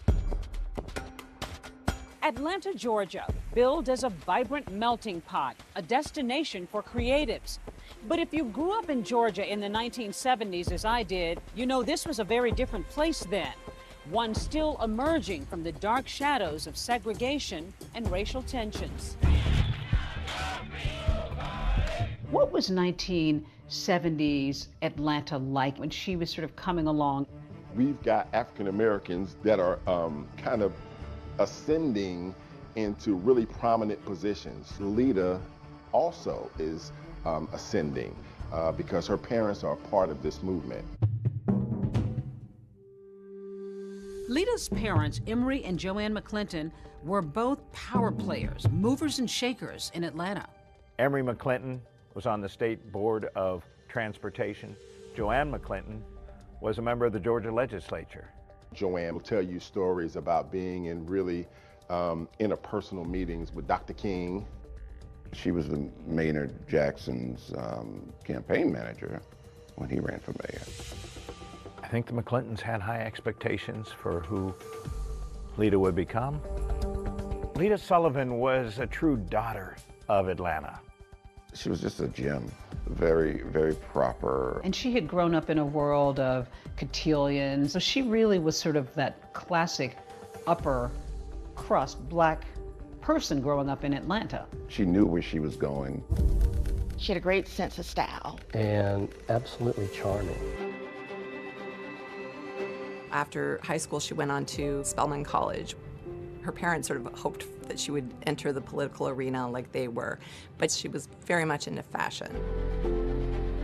She was working at a boutique at Lenox Square, and in walks this guy who had unruly curls and weird glasses and just immediately saw Lita and was taken with her. Fresh out of college, 24-year-old Lita is smitten with James, Jim Sullivan. He's a bit older, 35, and he's also white. He showered her with gifts. He just completely showered her with attention. He comes in, he dazzles her. What did you learn about him? I learned that what he saw was a fantasy in Lita. I think he looked at her as a young, very attractive, very smart African-American female. Another big difference between them is class. Lita has been raised in Atlanta's high society and Jim on Boston's gritty South Side. He grew up in a very middle to lower middle class environment. He went to Holy Cross College, got a bachelor's degree in economics. He always wanted more for himself. He always wanted to be a rich person, but it didn't seem like that was in the cards. He was an accountant. He was working hard, but he really wasn't getting ahead. But life is about to change for Jim Sullivan when he inherits a thriving liquor distributorship from his uncle, worth millions of dollars. Crown Beverages was worth around $3.2 million. Jim had become a wealthy man. So when the McClintons met Jim for the first time, they were like, who is this guy? He had this kind of manner that was very uncouth and brash, and they were sort of mystified about what their daughter saw in him. I mean, I think the only thing they had in common was that he was Catholic and they were Catholic as well. But everything else was complete polar opposites. Another concern, of course, was race. Remember, this is the 70s. Even though the country is watching color barriers slipping away on the hit show The Jeffersons, with Primetime's first interracial couple. Your parents have never gotten over the fact that I'm white. That's because you never got over being white. At that time, this was unusual. Georgia's anti-miscegenation laws that forbade blacks and whites to marry had only been repealed 10 years earlier. Still, despite their obvious differences, Jim Sullivan pops the question to Lita. So the McClintons were like, you cannot marry this man. They felt like Lita was really making a mistake and was kind of caught up in the exuberance of this relationship. Despite her parents' strong objections, Lita and Jim are engaged. But on the eve of her wedding, Jim drops a bomb. He tells Lita that he has been married before and that he has 4 children. Lita was shocked. And then, the very same night, Jim Sullivan blindsides his bride-to-be again. He whips out a piece of paper and he says, can you sign this? And then she looks down and sees that he's drawn up a prenuptial agreement. And she's like, what is this? Apparently determined to protect his newfound wealth, Sullivan surprises Lita with a prenup, which says that in the event of a divorce, she would walk away with virtually nothing. She's reluctant, but the cake is ordered, the flowers are ready, so Lita signs the agreement and ties the knot anyway. Lita got married in 1976. It was a small ceremony in Macon, Georgia. Joanne McClinton would later describe that as the worst day of her life. The newlyweds settle some 80 miles south of Atlanta near Jim's business in Macon. It's a world away from Atlanta. But Lita agrees to give up her current job and her income and become full-time Mrs. Jim Sullivan. They bought a house in Shirley Hills, a very affluent, very white part of Macon. Joanne and Emery McClinton feared for their daughter. Being part of an interracial couple in Macon, Georgia in the 1970s would have been extraordinarily challenging. The neighbors were like, you have the gall to bring a black wife to Shirley Hills. People threw garbage on their doorstep. The out-and-out racism had to be tough for Lita. But she moves forward and makes some new connections and friends, including Yvette Miller. When Lita and Yvette occasionally go out to eat, she notices something a bit curious. We'd go out to lunch at a nice restaurant, and she couldn't pay the bill. And I would end up picking up the check. And they were a wealthy couple. They were very wealthy. Then one Christmas season, a card arrives in the mail addressed to Jim. Lita opens it, and what she discovers will make her question everything.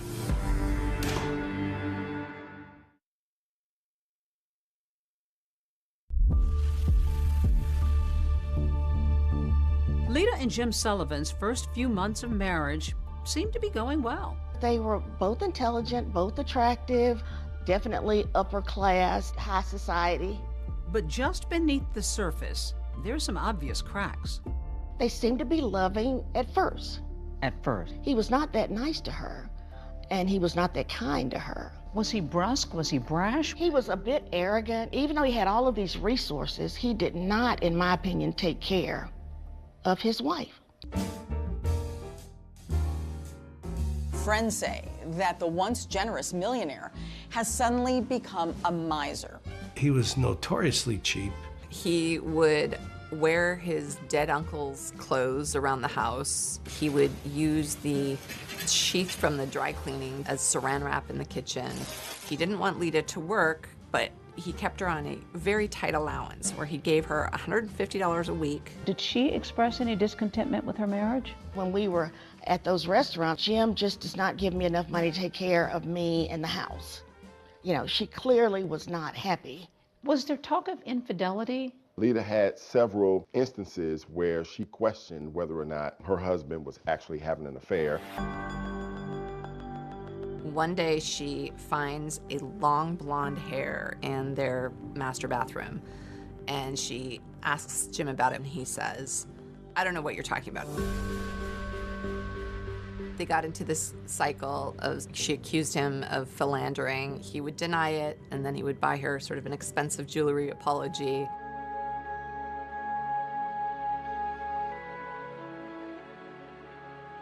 Then, during the holidays one year, Lita makes another stunning discovery. A Christmas card came addressed to Jim. She opened it. A woman wrote in something like, missing your kisses. The woman's return address was on the envelope, so Lita went and spoke to her. And the woman said that she had been having an affair with Jim. Lita is distraught and goes home to be with her parents in Atlanta. But her husband manages to lure her back, increasing her weekly allowance in a now post-nuptial agreement. Now it's $300 instead of $150 a week, but it still shows that all of their assets belong to Jim. That's right, the successful business, Lita's Mercedes, multiple properties, even her jewelry, still belong to her husband in the event of a divorce. But in an attempt at reconciliation, Lita signs the postnup. Just a few months after Lita signs that agreement, without Lita knowing, Sullivan decides to sell Crown Beverages for $5 million. And that's not all. He tells her they're moving to Palm Beach, Florida. Lita was in shock. She had any clue that he was going to whistle her down to Palm Beach.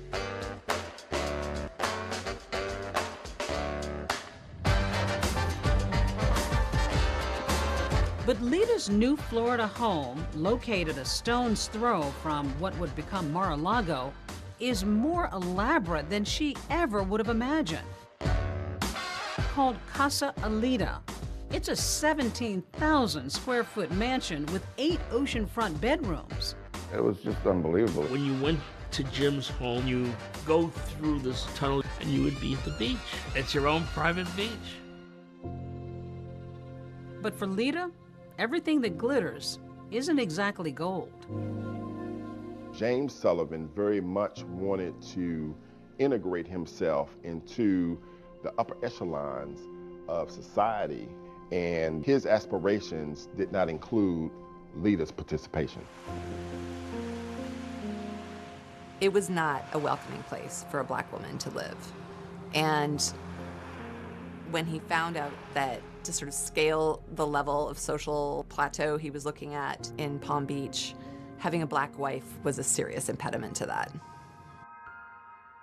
She was left out of some affairs, and she really became upset. So even though they had money, this is a moneyed crowd, didn't really matter though. He was barely rich compared to Palm Beach. Did he want to be in that crowd? Oh yes, he wanted to, be accepted as one of the rich and famous. It doesn't take long before Jim starts to flirt with other women. And it's at a cocktail party that one particularly elegant Palm Beach woman catches Sullivan's eye. Jim sees Suki Rogers, who is a Korean-born socialite. She was telegenic. She had a spicy personality. I think a man like Jim Sullivan could not help but be intrigued by this beautiful woman. They started dating. He's still married to Lita. By now, the Sullivans have been married nearly 10 years, but things are about to explode. Lita finds women's lingerie in their master bed. It's the bra that broke the camel's back. She said, I'm done. I'm packing up my stuff and I'm going back home. Lita arrives back in Atlanta. The very next day, she files for divorce from Jim. But Sullivan fights Lita every step of the way, and the divorce drags on. Did she seem concerned, worried, nervous about her breakup? What I detected was she was excited and she was cutting the cord and leaving Jim alone. She wanted her life back. While Lita is looking forward to a new life of freedom, she can't be happy about the prospect of leaving her marriage with virtually nothing. No career, no Palm Beach mansion, no Buckhead townhouse, and $2,500 a month in alimony for 3 years. So Lita is going to divorce court, determined to fight for what she believes she deserves. All she wanted was a reasonable financial settlement so that she could kind of go on with her life. January 16th, 1987 was set up to be a pivotal day in the lives of Lita in Jim Sullivan. A judge was going to decide whether or not to throw out the postnuptial agreement. She might get as much as close to $1 million in cash and assets. The morning of January 16th, Lita Sullivan, she'd lose her life that day in a murder. With Lita out of the picture, Jim Sullivan stands to gain the property that they had and retain control over all his money. Sullivan was the main suspect. That is, until a treasure trove of secret recordings of Lita's private conversations are uncovered, taking this investigation in a whole new direction. And police are looking at you.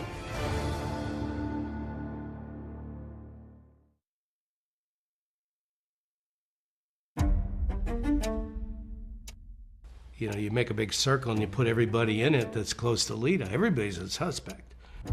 But the first one would be the husband. The first and obvious suspect was James Sullivan, who stood to gain everything from her death, all the property, all the monies, and who was contesting the divorce. Detectives went down to speak to him in Palm Beach, and they put him through a polygraph. Jim Sullivan not only passes the polygraph, but there's something else. He has an alibi that puts him nearly 700 miles away from the crime scene. James Sullivan was actually in Palm Beach at the time of Lita's murder. When you first look at it, it looks pretty cut and dry. When you interview all the people involved, everybody points in one direction, towards the husband. But when you sit down and look at the facts, I'm not so sure that the husband is the person that committed the crime. Nothing surfaced in the early stages of the investigation that implicated Jim Sullivan in the murder. Sullivan is cooperating with authorities, and during his interview with detectives, he mentions the name of his friend, Marvin Marable. At the time of Lita's death, Marvin and James Sullivan had a very close relationship. Remember, Marvin Marable is married to Lita's best friend, Poppy, who was in the Buckhead townhouse with her 3-year-old daughter the morning that Lita was murdered. But back before the shooting, the friendship hadn't always sat well with Marvin. When Lita moved back to Atlanta, they started, hanging out together. So she's disillusioned by her relationship. Did her failed relationship have any impact on your relationship? Well, from the standpoint of them, being together all the time and going out, yeah. Commiserating. Oh, absolutely. Certainly didn't help. And I can understand her being there for her friend, but, sometimes you can go overboard, which is what happened in our relationship. Marable, a former New York State trooper turned entrepreneur, says Lita would often spend hours at his home with Poppy. And it was during this time, he says, coincidentally or not, that his own marriage began to unravel. I found a letter where Poppy was planning to file for divorce. So she was planning to file for divorce without your knowledge? Oh, yeah. That had to be a shocker. It was. So then you decided to try something a little questionable after that. I have a background in law enforcement. I don't see it as questionable. It's your own telephone in your own house. I put a recorder on the, people call it a tap, on the phone, and I started recording conversations. In the house phone? Mm-hmm. On the house phone. He began listening to Poppy and Lita's conversations and ended up recording more than 300 hours. In doing those very personal conversations between girlfriends, Marvin Marable learns that there may be some information that James Sullivan might be interested in learning that will be helpful for him in his divorce case. He tells Sullivan about the tapes and what's on them, specifically Lita's post-divorce plans. And soon enough, the two disgruntled husbands are conspiring to get the best of their soon-to-be ex-wives in divorce court. Marvin Marable travels down to Palm Beach under a false name, and the two men listen to the tapes, and Marvin says, I'm not gonna record anymore, and Jim says, no, keep recording. Was there talk of money? Yeah, he offered $30,000. Jim says to Marvin, if the judge decides to honor the postnuptial agreement, he's gonna give Marvin $30,000 for the use of the information on the tapes. What kinds of things did Lita talk about that could be helpful to either one of you? You know, there were some guys that, she would talk to, but she was legally separated. But then, just a few days after Marvin and Jim's secret meeting at Casa Elita, Poppy and Lita somehow discovered the recording device. How did they react? It wasn't nice. She filed for divorce the next day. She was angry. She was very angry. Lita was upset too. So upset that she reported Marvin to the authorities, and he was charged with possession of an eavesdropping device. So when police questioned Sullivan about who might have a motive to murder his wife, he tells them to look no further than Marvin Marable. and sure enough, only a few days after Lita's death, Marvin is being questioned by the Atlanta Police Department about Lita's murder. I go down for the interview, and the first thing they did is read me my rights. And from there on, it was just a nightmare. I was a prime suspect. You have a law enforcement background, so you knew what police So were. I knew that I was being followed. I could pick the investigators, police, could pick them out all the time. Jim had mentioned my name to them. He said, look at Marvin Marable. This was serious stuff. Oh, yeah. How worried were you? I was very worried.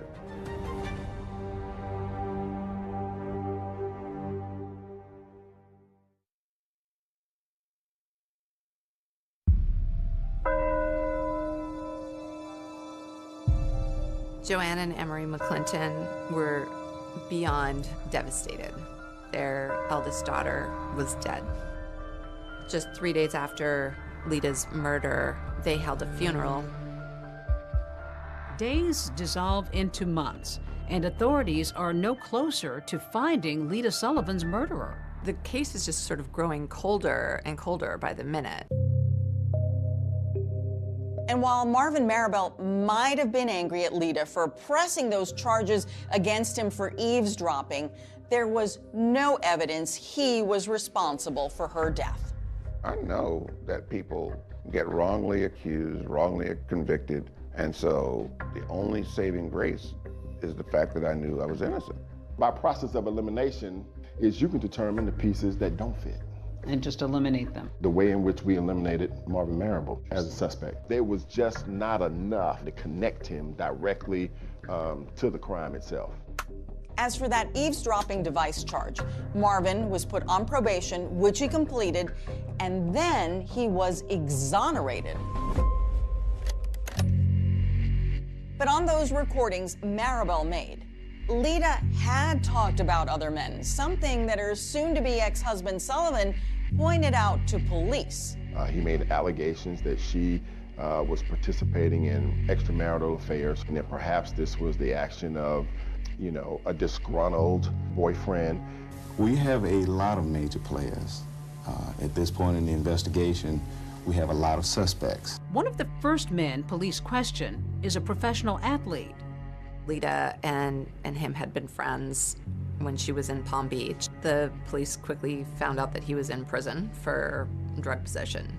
That athlete is behind bars when Lita is killed, so clearly he can't be the trigger man. Then investigators turn their sights to a prominent Atlanta businessman. And he and Lita had been childhood friends, and they sort of rekindled their friendship.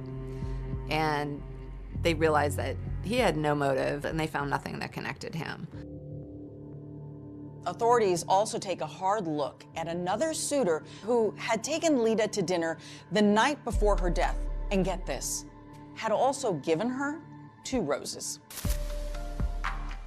The suspect was a man named Bob Daniel, and Bob had had an incident a couple months before the murder where, in a drunken rage, he came to Lita's house, smashed his car into the garage, And as the cops were taking him away, he said, "I'm gonna kill that." So, serious red flag. But that lead didn't go anywhere either. Bob had just had quadruple bypass surgery. You know, the police ultimately decided that Bob had nothing to do with it. It's the unknowing that makes it so difficult. And to know that there are individuals who may be walking around now planning and plotting to do the same thing to somebody else is abhorrent to me. I remember having the impression it was like a festering wound for them. The McClintons want to draw attention to a $25,000 reward in the case. The cause of finding justice for Lita became their obsession, became their passion. The reward is for the arrest and conviction of those individuals responsible for our daughter's murder. To catch Lita's killer, the Atlanta Police Department assigns 2 veteran detectives to the case. If Lieutenant Walker bears a resemblance to actor Billy D. Williams, Welcome Harris reminds one of Columbo, the dogged, disheveled detective of television fame. Building a murder case was like making a mosaic. You know, you get a shiny piece of glass here, a gem there. You put it together and you hope that from it emerges the shimmering image of a killer. This particular case deals with what I consider to be high society. It contains a little bit of everything. Intrigue, mystery. These days, a lot of murders are solved using DNA technology, ring camera technology. But back then, it was detective work. She was shot with a 9mm semi-automatic handgun. Most important thing found at the crime scene was the roses. They canvassed all the area flower shops and quickly found that the roses had been purchased at the Botany Bay flower shop. They interviewed the worker in there, and he told them that this guy came in about 8 o'clock and bought these roses and paid in cash and then left. And he was in a small car. The florist gave a description of the man buying the flowers and another man who was waiting in the car. So detectives know they're looking for at least 2 men. Until yet another person is described to police, that flower delivery man who had looked Lita's neighbor right in the eye. There was a next-door neighbor of Lita's, lived over on the right side of her condo. He lived there. His name was Bob Christensen. He actually gave a description of the flower delivery man as a Caucasian, middle-aged man. They went down to the police station and worked with a police artist and got sketches. As the sketches were being completed, the officers were realizing, obviously, that the shooter was not Jim Sullivan and that the other individuals were all 3 distinct individuals. They didn't look anything like each other, so therefore we knew 3 people were involved. For investigators, this has all the earmarks of only one thing: murder for hire. All the evidence pointed to a hitman showing up at the front door, posing as a flower delivery man, and firing a gunshot into Lita's head. With investigators now exploring the possibility that Lita was murdered by a hired gunman, another critical piece of evidence comes to light: a mysterious phone call. And what they found was that on the same day that Lita was murdered, about an hour after the actual shooting, there was a collect phone call that was placed from a payphone right outside of Atlanta, Georgia. Was this a call from the killer? I don't know about you, I haven't had a collect call from a payphone, so as a cop you probably go, I wonder if that's connected. And a tip from a woman 700 miles away may just be the big break investigators have been waiting for. I said, anyone knows that if you wanted to get a woman to answer the door, all you would have to do is take flowers to the door.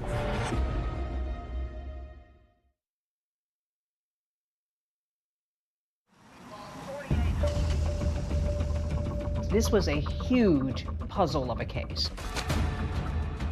A hitman showing up at the front door, posing as a flower delivery man, firing a gunshot into Lita's head. How did your puzzle-solving skills come into play? You figure out what fits and what doesn't fit.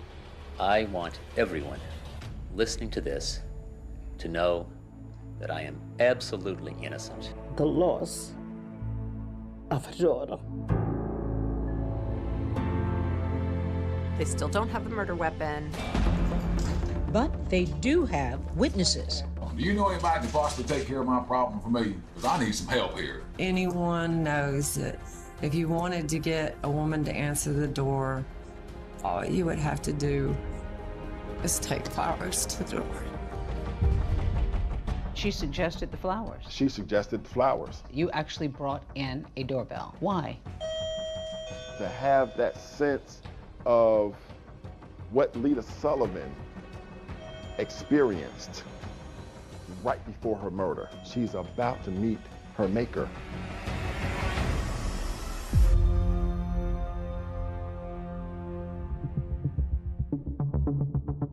It's a deadly delivery of a dozen pink roses. 35-year-old Lita McClinton Sullivan opens her front door and is suddenly gunned down. On the year anniversary of Lita's death, there are no named suspects. They still don't have the murder weapon. They don't have a hitman. They don't have a paper trail that ties Jim or anyone else to a hit. But that's about to change when they get Jim Sullivan's phone records. On the same day that Lita was murdered, about an hour or so after the actual shooting, there was a collect phone call to James Sullivan's home in Palm Beach, Florida. It turns out to be from a rest stop in Suwanee, Georgia, maybe 30 or 40 miles from Buckhead. Using a phone call to call another state, that opens up federal jurisdiction. In this case, that's the FBI. We believed the phone call from Suwanee rest stop to his home in Palm Beach, Florida, was sufficient indication that a contract hitter may have called him after doing the job. Enter Special Agent John Kingston, who takes a particular interest in that phone call and a whole slew of other calls Jim Sullivan made and received around the time of Lita's murder. I got a whole year's worth, 6 months before the murder to 6 months after the murder. Kingston notices a few calls, and one of them was to Bob Christensen, Lita's neighbor. When Kingston talks to Bob, he finds out that Jim had called Bob 3 days before the murder. Sullivan said, had he seen anything suspicious around Lita's townhouse? And Bob finds it strange. He hasn't talked to Jim in over a year. Bob Christensen shares something else with Agent Kingston. On the same day Jim Sullivan called him, 3 days before the fatal flower delivery, Lita heard a loud knock on her door at 5 or 6 in the morning. It was so early and so unnerving, she didn't answer it. So that made the call that he got from Jim even more suspicious. Kingston also finds that a call is made between Jim's house and a Howard Johnson's motel in Atlanta, just a couple of miles from Lita's house. This is really strange. One thing that he's learned about Jim is that he's not a Hojo's kind of guy. So he goes to the Howard Johnsons and asks if he can look through the records. They gave me the shoebox with all the registration cards, and I pick out 3 that I thought, well, these are awfully interesting. So I said, do you guys have the phone records? They said, yeah, sure we do. And I'm thinking, boy, these people keep really good records, and they keep them for a long time, and I'm really glad. They bring me the phone records for January 13th. I'm flipping through them, and all of a sudden I see 305 Palm Beach, South Florida area code. And I'm pretty sure it's Jim's number. And so I check my records real quick. I go, yep, that's his number.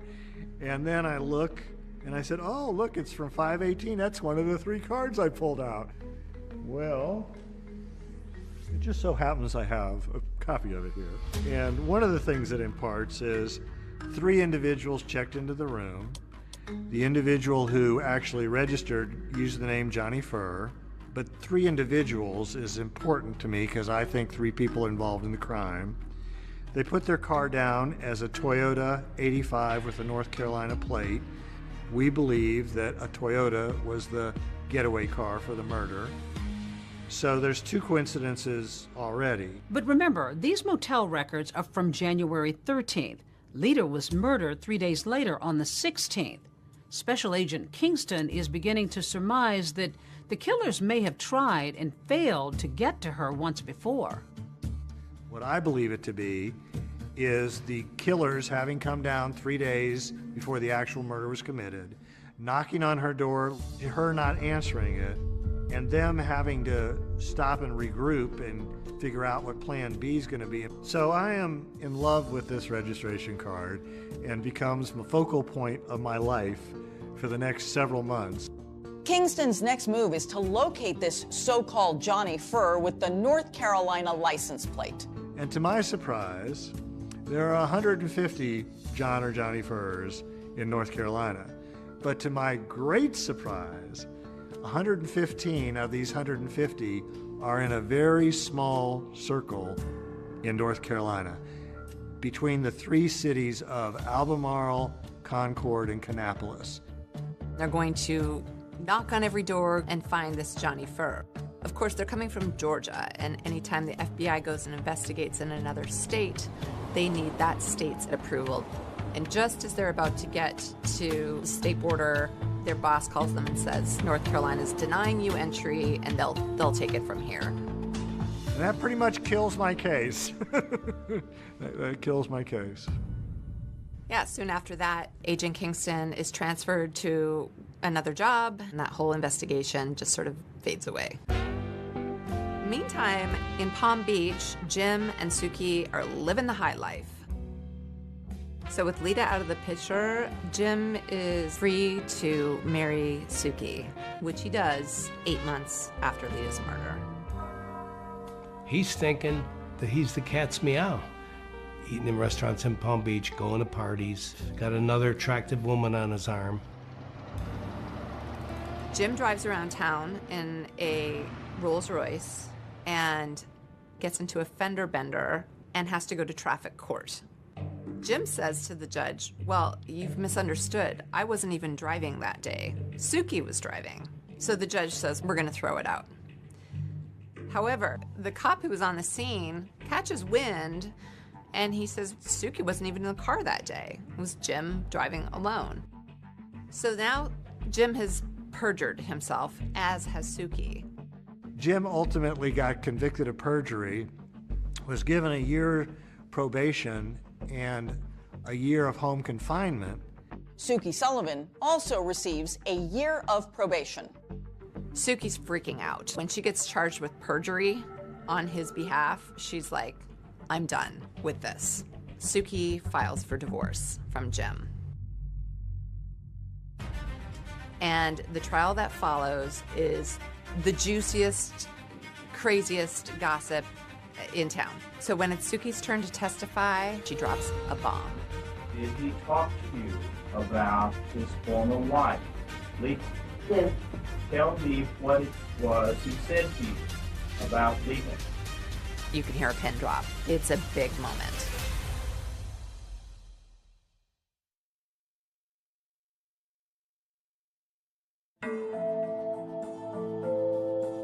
After 33 months of marriage, Suki files for divorce from Jim. Not surprisingly, it's another disputed divorce.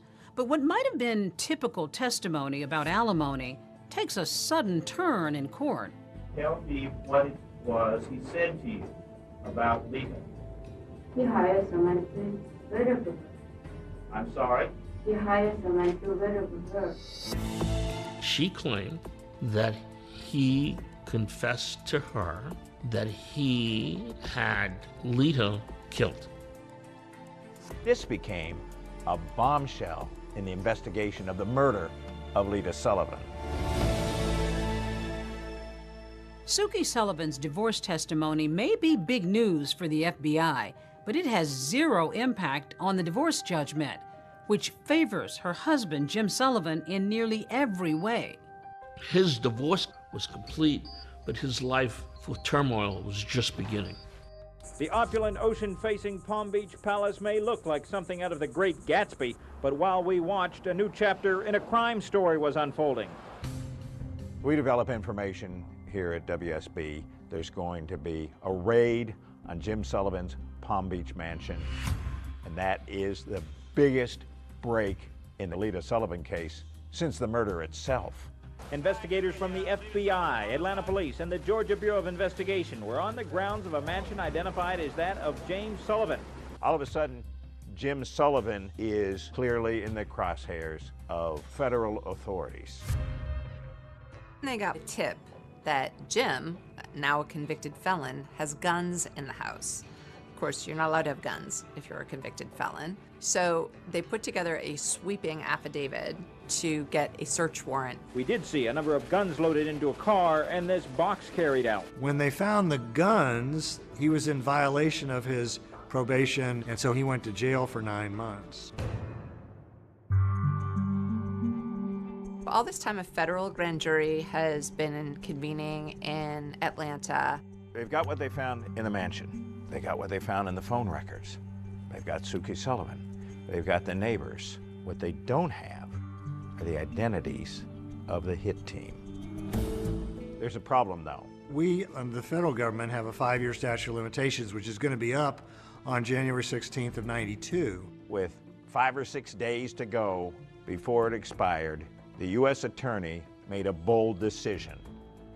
We're going to take our best shot with what we got right now, so they indict Jim Sullivan. Jim Sullivan is indicted on multiple counts of arranging Lita's murder for hire through interstate phone calls. Millionaire James V. Sullivan is on trial in connection with an alleged murder for hire plot. Here he arrives for the first day of trial testimony. It was a trial that transfixed Atlanta. I mean, it was something we were covering on basically a daily basis, but we couldn't have it on camera because it's federal court. It looks like the family is finally gonna have some accountability for the murder of their daughter, Lita. The prosecution suggests the killers were calling Sullivan from the rest stop to say the job was done. The defense suggests otherwise. Jim Sullivan is lawyered up with the best criminal defense lawyers that you can find anywhere in Atlanta and maybe in the whole country.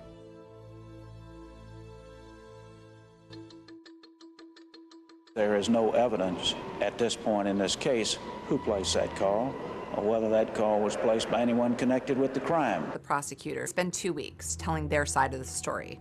Suki, the woman he married months after Lita's death, delivered some of the most dramatic testimony the jury has heard. They build what they feel like is a really strong case. And then a big bombshell hits. The judge says, I'm forced to dismiss this case for lack of evidence. Judge Marvin Shube ruled that, in effect, even if Sullivan may have been involved in the murder for hire, the government fell short in proving the phone calls related to the murder. This is one of the most difficult decisions I had to make because I firmly believe in the jury system. And then he looks at Jim and he says, you've been acquitted. Deal is over. The family at that point, I guess, is just sort of at a loss. How devastating was that for them? They felt like the justice system had let them down. I was not expecting this. It's extremely difficult. The system today is weighed in the favor of the defense. James Sullivan seems to have gotten away with murder. But Lita's parents aren't giving up. They file a wrongful death suit in Palm Beach, Florida, and they win. We, the jury, return the following verdict. The jury deems that Jim is guilty of wrongful death. Total damages of the estate of Lita McClinton Sullivan, $4 million. But Sullivan is able to hide his assets and not pay any of the civil judgment. Jim Sullivan appealed their civil judgment, and he won by having the Florida court say that they had filed it after the Florida statute of limitations. Once again, Jim has wiggled out of any responsibility, and the family is left dumbfounded. Until a call is received out of the blue. A young woman comes forward It proved to be the break in the case that everyone was looking for.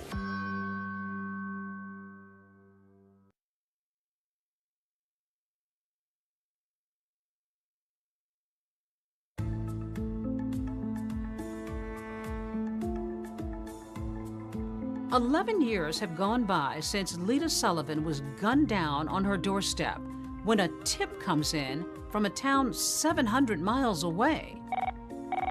A call is received out of the blue, and the individual calling is an attorney in Beaumont, Texas. He has a receptionist whose name is Belinda Trahan, who has told him a very unusual story about her boyfriend, Tony Harwood. Belinda and Tony lived together in Albemarle, North Carolina. And he was a long-distance truck driver for North American Van Lines. He basically drove a moving truck. Belinda tells her boss about a time that Tony came home from a long-haul trucking trip and said that a rich white man in Florida offered to pay him to, quote, take care of his black wife in Georgia. At the time, Belinda didn't believe it. She thought he must be cheating on her. Belinda thought that it was Tony just trying to get out of town and go down to Atlanta to the strip bars. Until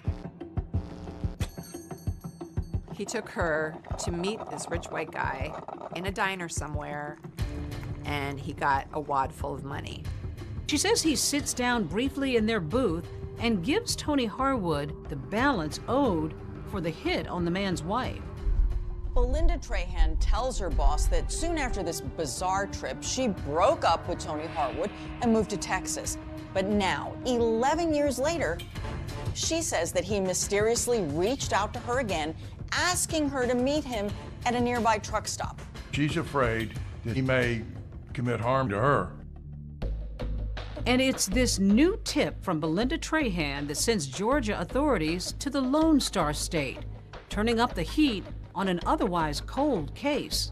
Georgia Bureau of Investigator Agent John Lang takes a detective from the Atlanta Police Department and goes down to Texas to talk to Belinda. She was with Tony when they met this mysterious man at this diner that they were meeting at. We wanted to show her a lineup of pictures in hopes that she could pick Sullivan out of it. And she takes her pink fingernail and taps right on Jim Sullivan's face and says, "This is the man." My plan of attack was to get some recordings with her and Tony. So we got her to get in touch with Tony again. She's talking to him and trying to coax information out of him, knowing John Lang is listening on her end. And Tony gives enough information that places him at the scene at the time. We had the phone calls with Tony. She picked Jim Sullivan out of the lineup, but there was still more investigation to do. We really didn't know who Tony Harwood was. John Lang knows that Tony worked at North American Van Lines. So he calls up North American Van Lines and he says, "Hey, you don't happen to have your records from 11 years ago?" And the guy says, "Yeah, there's some boxes full of files up in a musty attic. You're more than welcome to go poke around." We went up into a hot attic and opened the first box that I went through. And about the third document I looked at was Jim Sullivan. His address was on it, Palm Beach, Florida. His signature was on it, and Tony Harwood's signature was on it. He finds a bill of lading showing that Tony Harwood moved furniture for Jim Sullivan 2 months before the murder. And it's the paper trail he needs. It's like the jackpot. Astounding. I don't know any other way to explain it. I mean, open this box and like the third record I look at, here it is. I mean, it just like it was meant to be. On a Sunday morning in April of 1998, John Lang and local authorities go knock on Tony's door in Albemarle, North Carolina. Tony answers the door. And he said, "You know, I've been waiting on you boys for a long time." They take Tony to the Albemarle police station. Lang interviews Tony for 3 hours in this tiny room, But at the end of the day, Tony admits to taking money from Jim, $25,000, to take care of Lita. He also tells the detectives that he wasn't the one to pull the trigger, but that he was there the day of the murder. He went through the whole case, and throughout the interview, he incriminated himself even more. I mean, admitted that he was there. He knew what happened. So he was arrested for murder of Lita Sullivan, and we took him back to Atlanta that day.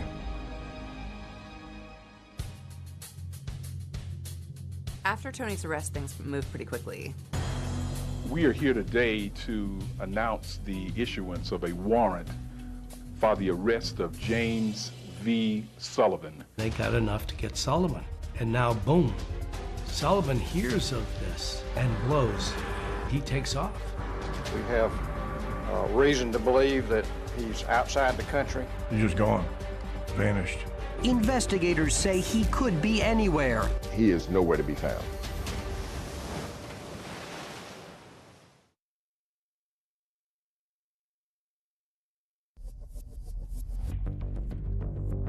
We certainly do not know where Mr. Sullivan is. We have reason to believe that he's outside the country. More than a decade after his wife Lita was murdered, Jim Sullivan seems to be playing a game of catch me if you can with authorities. There is an international manhunt for James Sullivan.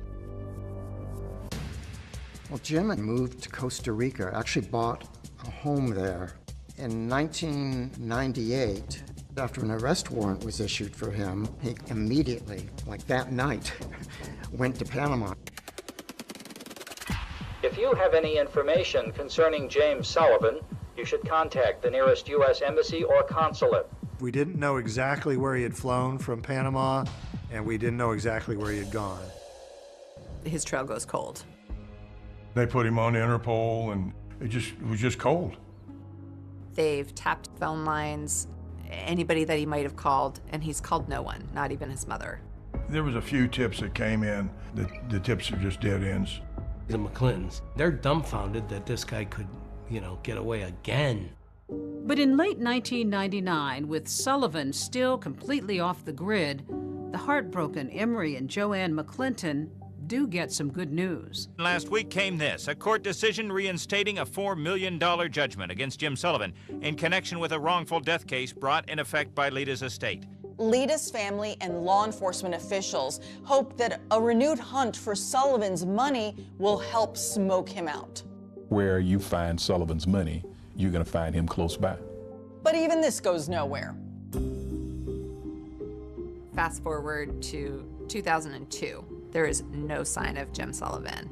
We tried every effort in our arsenal to try and locate him, to put him on the FBI's wanted list, but to also put him on the top 10 list, which is very unusual. You don't get on the top 10 list very easily. Then we also featured him on America's Most Wanted. The most recent picture we have of Sullivan is at least 5 years old, so the FBI age-enhanced this photo, which may bear a closer resemblance to Sullivan's appearance today. If you recognize James Sullivan from either of these photographs, call us now at 1-800-CRIME-TV. A man sees America's Most Wanted on television and goes, I know that guy. He lives in my condo complex in Chiang, Thailand. And sure enough, he calls the authorities. He went to Panama, to Venezuela, and eventually to Thailand, where he got a beachfront condo. He spends his days walking on the beach, sitting by the pool, occasionally playing tennis, as though no other troubles in the world. The Thai police knock on Jim Sullivan's door on July 2nd, 2002, and say, you're under arrest. The McClintons can hardly believe it. Individuals behind us.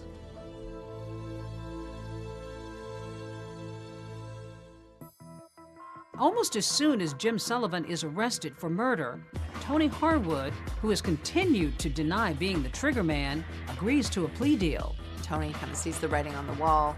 Harwood just decided that he would plead guilty, the negotiated plea for manslaughter, and that, in turn, that he would testify against Jim Sullivan.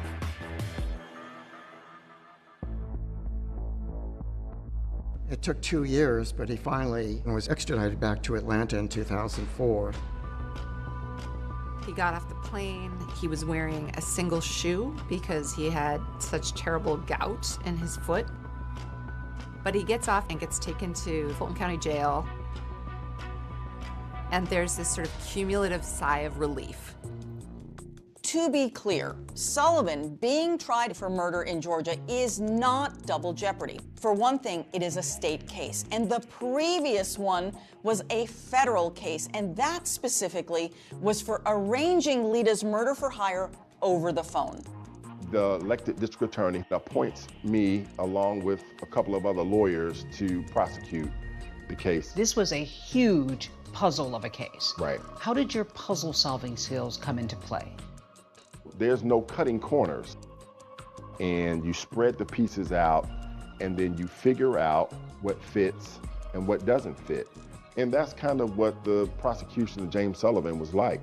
It was putting together all these different pieces so that we could make sure that the prosecution of the case was done accurately and with integrity. What concerned you going into this trial? He was rich. He was a white male. He had escaped the federal authorities before, and he had two of the best criminal defense attorneys representing him.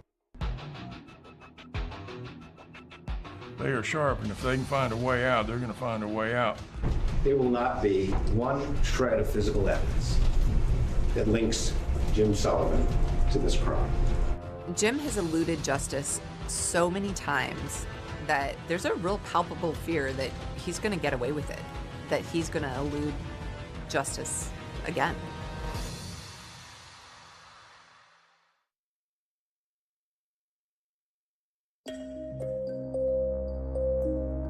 After nearly 20 years, Jim Sullivan is finally on trial here in Fulton County for the murder of his wife, Lita.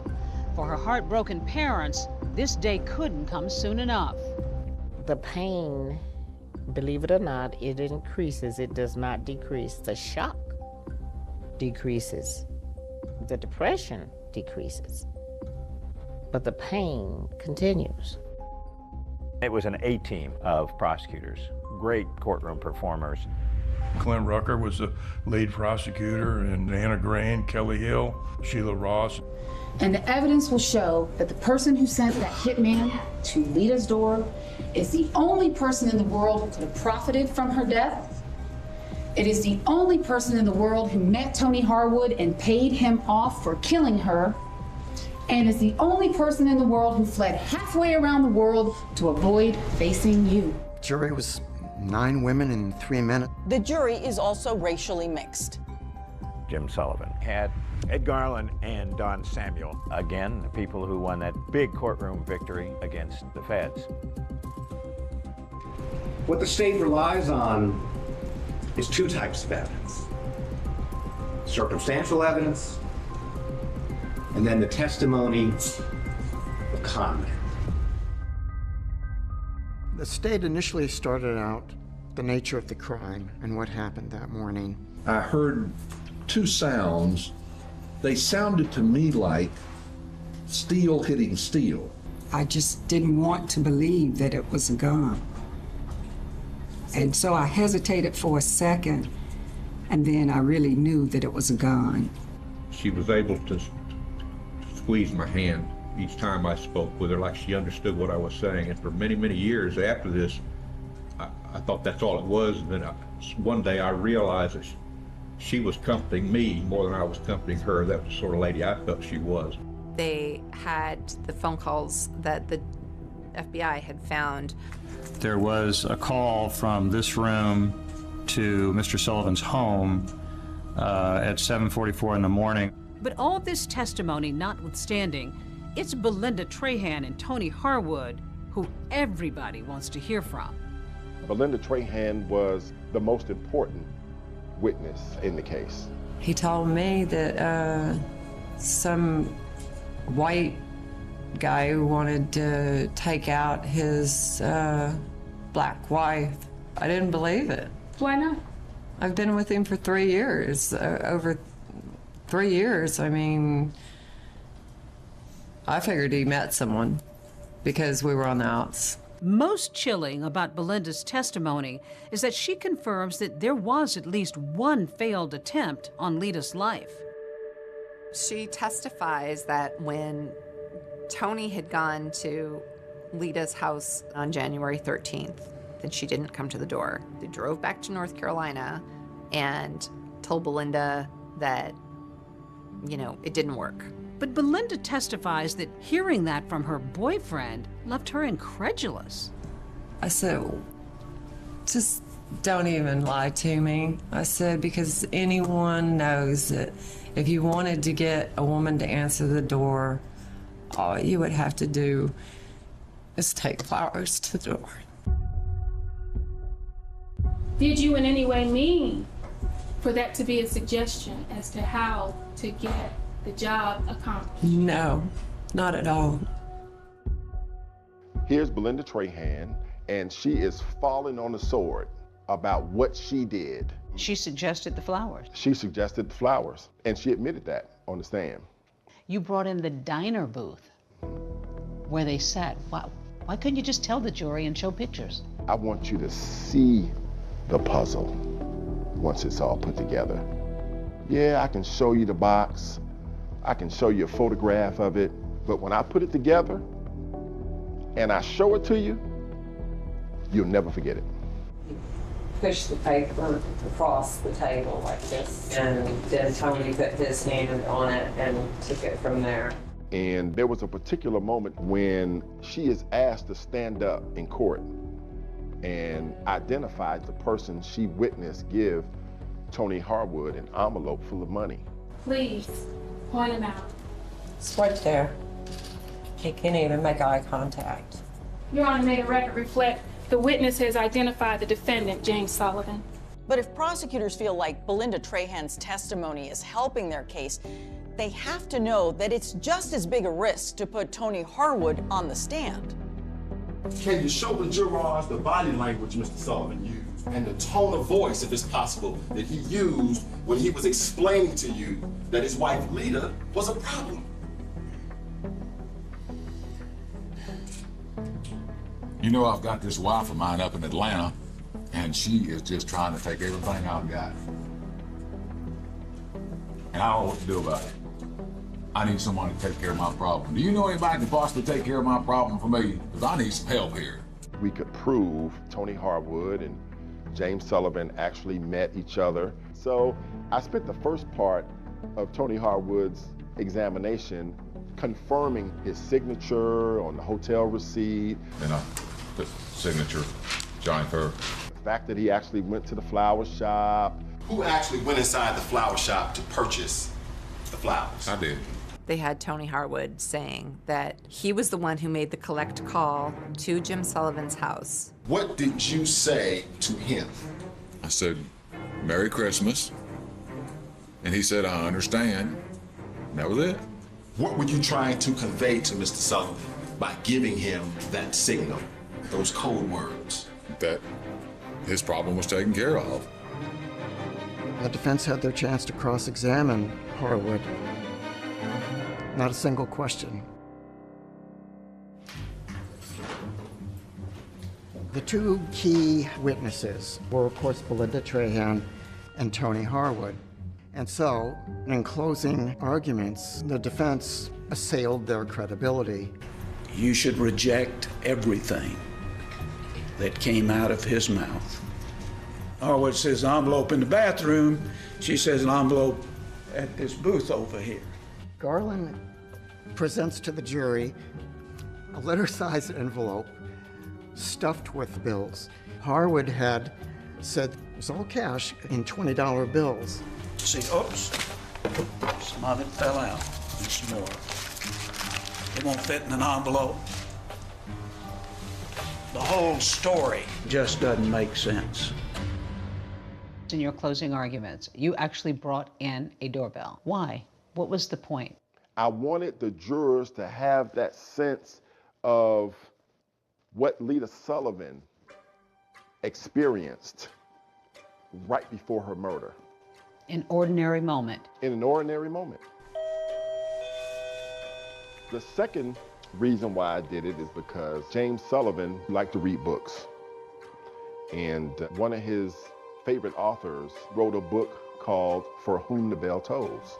I am going to ask you through your verdict of guilty to each and every count to tell James Vincent Sullivan for whom the bell tolls. Tell him that it tolls for thee. For you. For you. And then I rang the doorbell 3 times.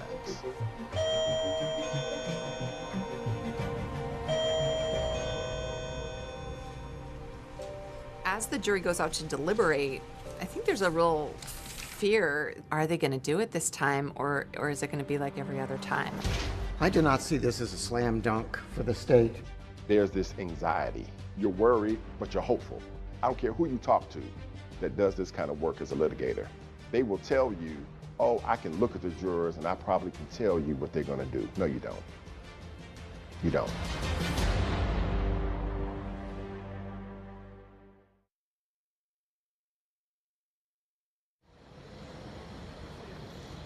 This is breaking news. We do have breaking news at this hour. The jury having reached a verdict in the trial of Jim Sullivan. The jury came back within a few hours on the same day. It was so silent, and the tension was just palpable. There's this anxiety. You don't know what it's going to be. You don't know how it's going to turn out. And you're worried, but you're hopeful. It's hard not to think of Lita's family, her parents especially, after so many fits and starts to win justice for their firstborn child. It comes down to this moment. The judge says, "Ma'am, would you publish the verdict?" And then from that moment until they get finished, nobody is breathing. Count 1, malice murder. We, the jury, find the defendant, James Vincent Sullivan, guilty of malice murder. I got a chance to hug Emory McClinton. I had never been hugged so tight before. This was his baby. And we had finally, after 19 years, brought that man a sense of satisfaction. I'll never forget it. The conviction of James Sullivan was the biggest puzzle that I had solved in my career. And it is one that gave me the most satisfaction that I had ever experienced as a prosecutor. The court hears victim impact statements. What a loss it was to have Lita gone from their lives. I dream of Lita often. She is smiling and walking in my direction, and I in hers. But we never reach each other. The jury came back and gave him life in prison without the possibility of parole. I am so very pleased, and I'm happy. What we were waiting for was something in our judicial system, something to happen and to bring it all together, and that's what you see today. Why did it take 20 years, do you think? It goes back to the resources. He had privilege? White privilege, completely. He knew how to manipulate people, and he had the resources to do that. You've got a black... Massachusetts. Small city nestled alongside the Connecticut River. Chicopee is a suburb of Springfield, Mass. It's about 90 miles outside of Boston. Here on bustling Memorial Drive is this busy Friendly's restaurant. It's a place for ice cream celebrations and familiar faces. One of those familiar faces, 20-year-old Amanda Plass. More than a waitress, really. Those who knew her said she was the heart of this place. Amanda really connected with the customers there.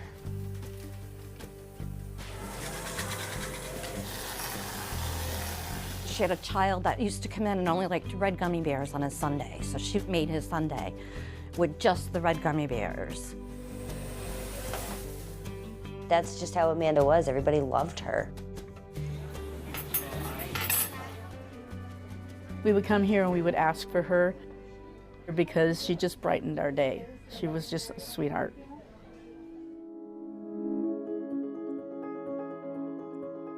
It was a warm evening in August, right around 5 o'clock, and Malene Holmes sat right here in this Friendly's, waiting for Amanda. Malene was a customer, and she and Amanda had become friends. They were supposed to meet right before Amanda's shift for dinner. She used to come here and have dinner with us before she'd start her shift. We had been waiting for her, and then she didn't show. Everybody was concerned. They were trying to call her, and there was no response. Everybody's like, where is she? It was just very strange. It was very, very strange. Even more strange was when minutes turned to hours, and the ever-reliable Amanda Plass never arrived for her shift at Friendly's. Not long after Amanda fails to show up for work, a frantic 911 call comes into the Chicopee Police Department. The caller is a 22-year-old named Seth Green.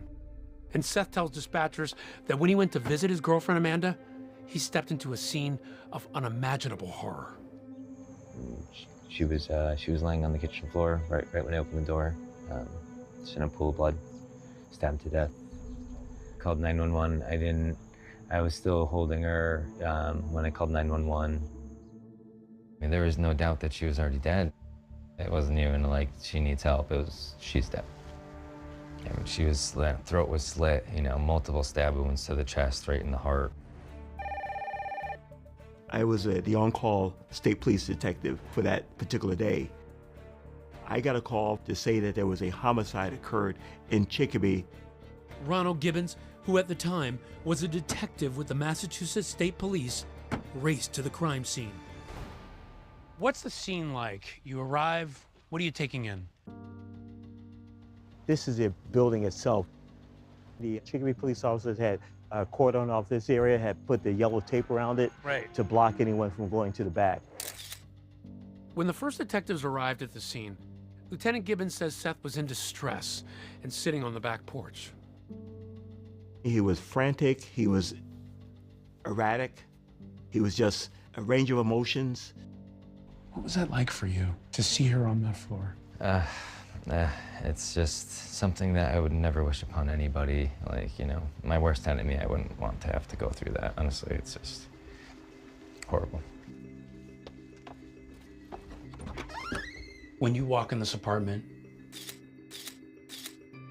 you see Amanda Plass lying there on the floor.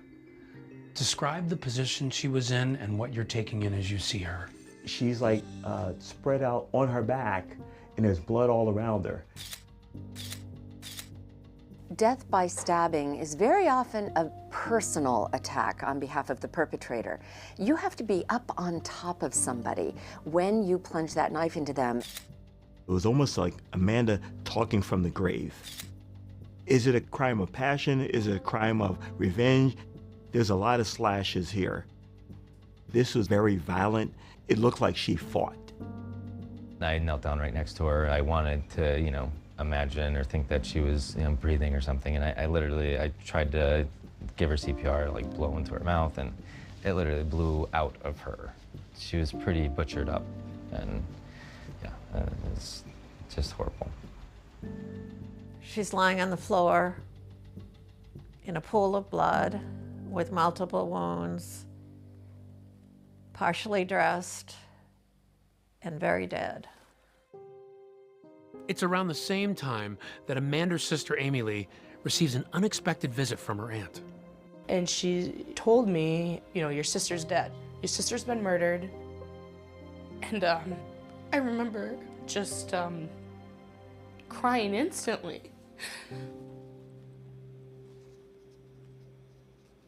I remember screaming, and my aunt is like, We need to find out who did this. We need to find out right now. And as we're en route to go tell her, my mom's calling me and she's saying, Amy, what's going on? My mom's begging me to tell her on the phone what's wrong. So I went outside, and there were the Chicopee detectives and the state, my daughter, my husband, to let me know that she had been stabbed to death.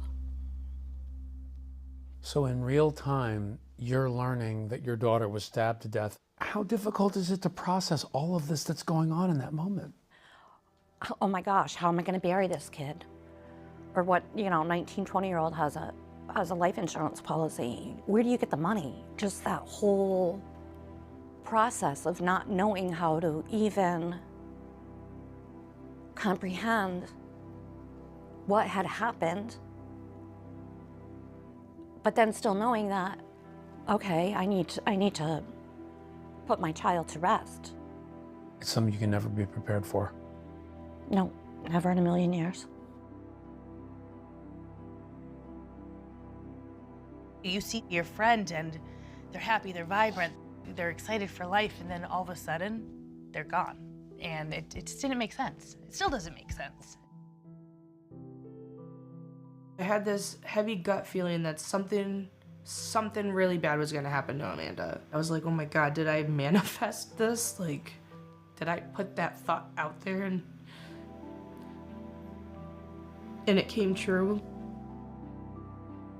Nobody could understand why it happened because Amanda was just friends with everybody. I don't remember Amanda having any enemies. Every single person in her life was a suspect. Everybody.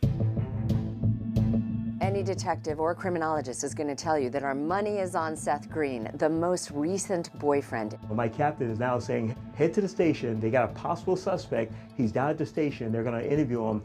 Need you there right now. It's a race against time. I think my knife might have been at her house. So you have a knife at her house? That knife was not found. Seth was the perfect suspect.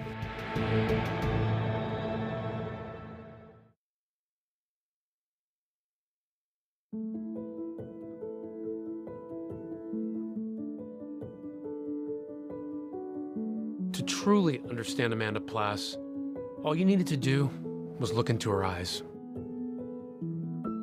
You can see her soul, the love that she had for everybody and anybody. Her eyes changed colors. When she was really happy, her eyes would literally turn green. What stands out to you when you think about her? Her spirit, yeah, her energy. Amanda grew up in Chicopee, once a bustling mill town, now a quiet working-class community known for the rambling Chicopee River. Chicopee's a small place. Everybody knows everybody. The neighborhood itself is a very close-knit neighborhood. The houses are pretty adjacent to each other. Very urban residential neighborhood. How often does it happen that you have a random murder? A lot of times you have a gang murder, and this was different because this is truly a victim in her own apartment, a young girl, 20 years old, brutally murdered. Amanda was the middle child, raised by her mom, Michelle. She attended a local high school, but left before graduating and instead earned her GED. She was a hippie child. I often find her barefooted outside, painting or taking pictures of the neighbor's dog, playing her guitar. Growing up, we were like best friends. My mom used to dress us up like we were twins. My mom was a single mother for most of our childhood, and we moved around a lot. I've always raised my children to be, independent, and you get what you earn. I used to call Amanda the bigger sister. She had a job, an apartment. Her work ethic was nonstop. Amanda was always dancing around and painting and splashing colors everywhere. Anything that had to do with being artsy, she would make feather earrings. When you see a sunflower, you think of Amanda. It became her trademark. When she found the music festival scene, that really is where she started to blossom. She's in her early 20s, and she just found herself right before she passed. A butterfly coming out of a cocoon. Just the brightness. That was her. On that tragic Friday in Chicopee, Amanda's boyfriend Seth, whom she had only been dating for about a week, tells police he stopped by Amanda's apartment and immediately noticed a broken window. I pounded on the door for a minute. And then you try going to her apartment door? Yeah, turn the handle and the locks. I went to her door and let myself in, and she was laid on the floor in a pool of blood. She got up immediately and called. You have the right to remain silent. Do you understand that? Seth had only been dating Amanda for the week. But he said he had moved his things in, and it was a serious relationship. I've been hanging out every single day for a week now. I don't even grounds. And the relationship was moving fast, right? Yeah, I was moving fast. You know, she had that go-getter attitude and just a fun, caring person. What were you doing for a living at the time? I'm a carpenter, but roofing is where the money's at. So roofing was my main go-to usually for the construction field. Seth tells police he spent the night at Amanda's, left for work around 9 a.m., and returned to find her dead. He also tells investigators he was working on a roof that day and left the job site multiple times to purchase supplies. What time did you leave to get the materials? I had left like 3 times. It was later in the day, 3 to 4, like 3 to 4. Seth says he and Amanda had kind of fallen into a routine. Every day after he finished working, Seth would drive Amanda to her job at Friendly's. However, the day she was murdered, Seth tells detectives that routine was broken because he had to work late. He was there every day that week to take her to work, but this is the one day that he had to work late. That kind of was suspicious to us. How important was Seth's timeline? His timeline is very important. He leaves the job site several times, and he's on his own. So where exactly did he go, or what exactly did he do? I texted her, I said, "Where are you?" She didn't answer. My first thought was like, oh, she stayed home. Maybe she couldn't find a ride. So you weren't like concerned or anything at that point? No, not at all. I drove her straight to her house, expecting to see her there, waiting for me, you know. Oh my God, you know. She deserves so much. You give it all to her. These range of emotions does not add up. He's rising to the occasion of being a suspect. The interrogators zone in immediately on the fact that Seth Green is a carpenter and a roofer. In other words, he uses sharp objects and utility knives all the time. Then comes a chilling detail that ratchets up the suspicion on Seth. He tells detectives the knife he used at work, a sharp M-Tech blade, has gone missing. But I think my knife might have been at her house. So you have a knife at her house? Yeah, I think it might be at her house. It might be in my car as well, I'm not sure. He was missing his M-Tech knife that he didn't take to work that day. That knife was not found. Seth was the perfect suspect. My girlfriend just got murdered and you're blaming me for it. Dude, are you kidding me? And now police want to know if the telltale piece of evidence left behind at the crime scene will implicate or exonerate Seth Green.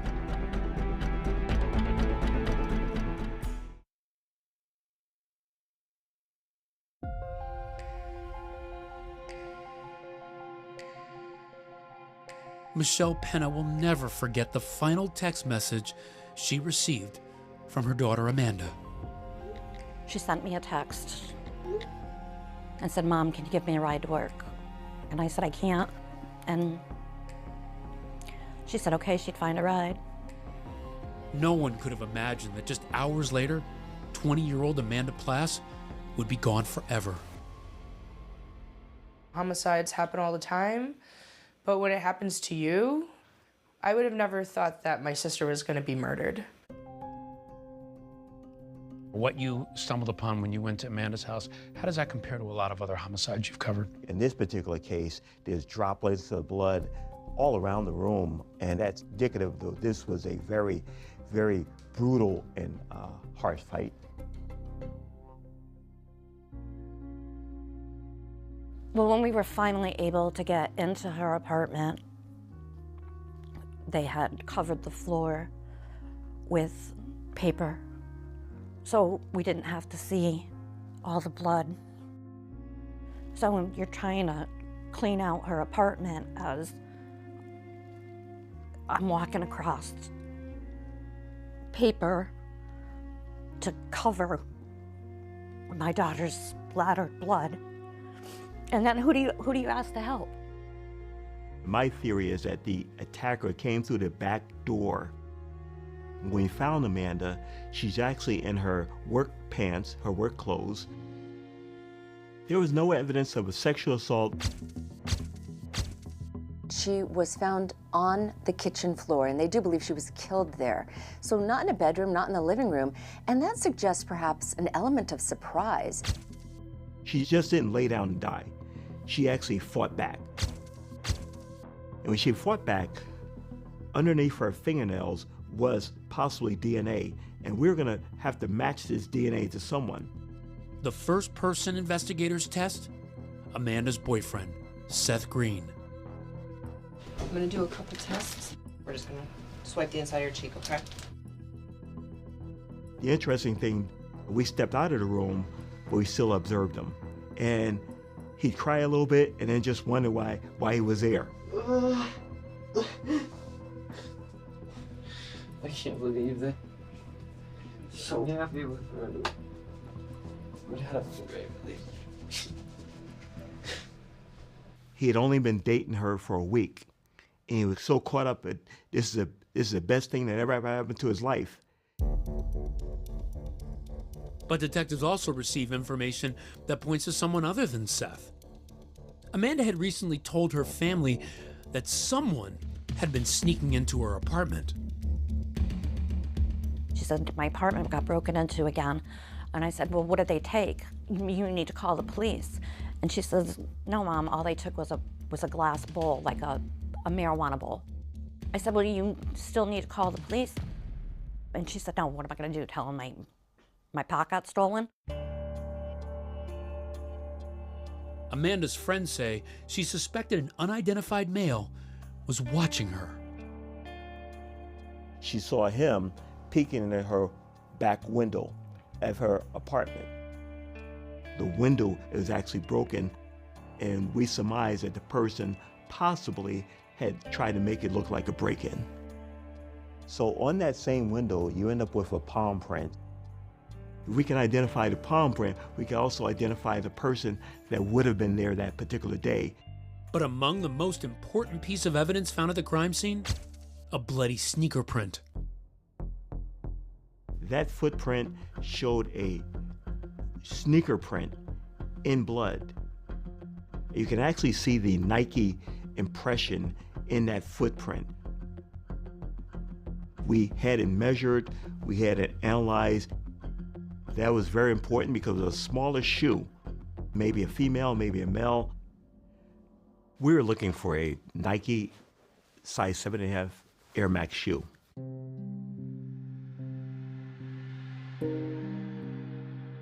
I remember a couple days after she was murdered, everybody had went to her apartment in Chicopee Center and just held a memorial. The whole front of her building was just a sea of sunflowers. That was a really intense, emotional time to be in front of the apartment of where she was murdered and just comforting each other, just shocked, not understanding how or why. And then, a few days after Amanda's murder, there was a funeral. I just remember it just being beautiful and intense and very heartbreaking. And a lot of sunflowers. Meanwhile, police aren't giving up on the idea of Amanda's boyfriend Seth as a suspect. Within hours of Amanda's murder, they even go as far as to ask him for the shoes on his feet. Would you give us permission to look at your shoes? Yeah, you can take them. Let me take them off now. Just put up. Finally, after almost 15 grueling hours, investigators reach a conclusion. Seth Green is not their killer. His DNA did not match. His shoe print didn't match. His boots were a size 12. It was too large to be the person at the scene. Clearly, there's some other shoes there that were not mine, and that's the thing that got me released, honestly. What did that moment feel like for you? Well, it's definitely a big relief, you know, honestly. Yeah, when they were walking me out was definitely in a moment, like, you know, finally, like I told you guys a million times, it wasn't me. What is that like, to go through that, to experience the loss, and then to have to face that questioning? I mean, it's unbearable, honestly. It's like, I just called you guys, like, you know, why are you, you know, trying to blame me for this? Like, you know, I love this girl. Seth is officially cleared as a suspect and tells cops there's someone else they should be looking at. She said she had a lot of bad relationships in the past. Detectives also want to learn about an ex-boyfriend who was allegedly upset after seeing a public display of affection between Seth and Amanda at Friendly's. While she was working, he had showed up at work and they started making out.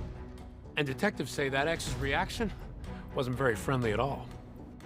So at the very least, you had to consider that he could have had something to do with this. Very much so. A motive of revenge is on our mind.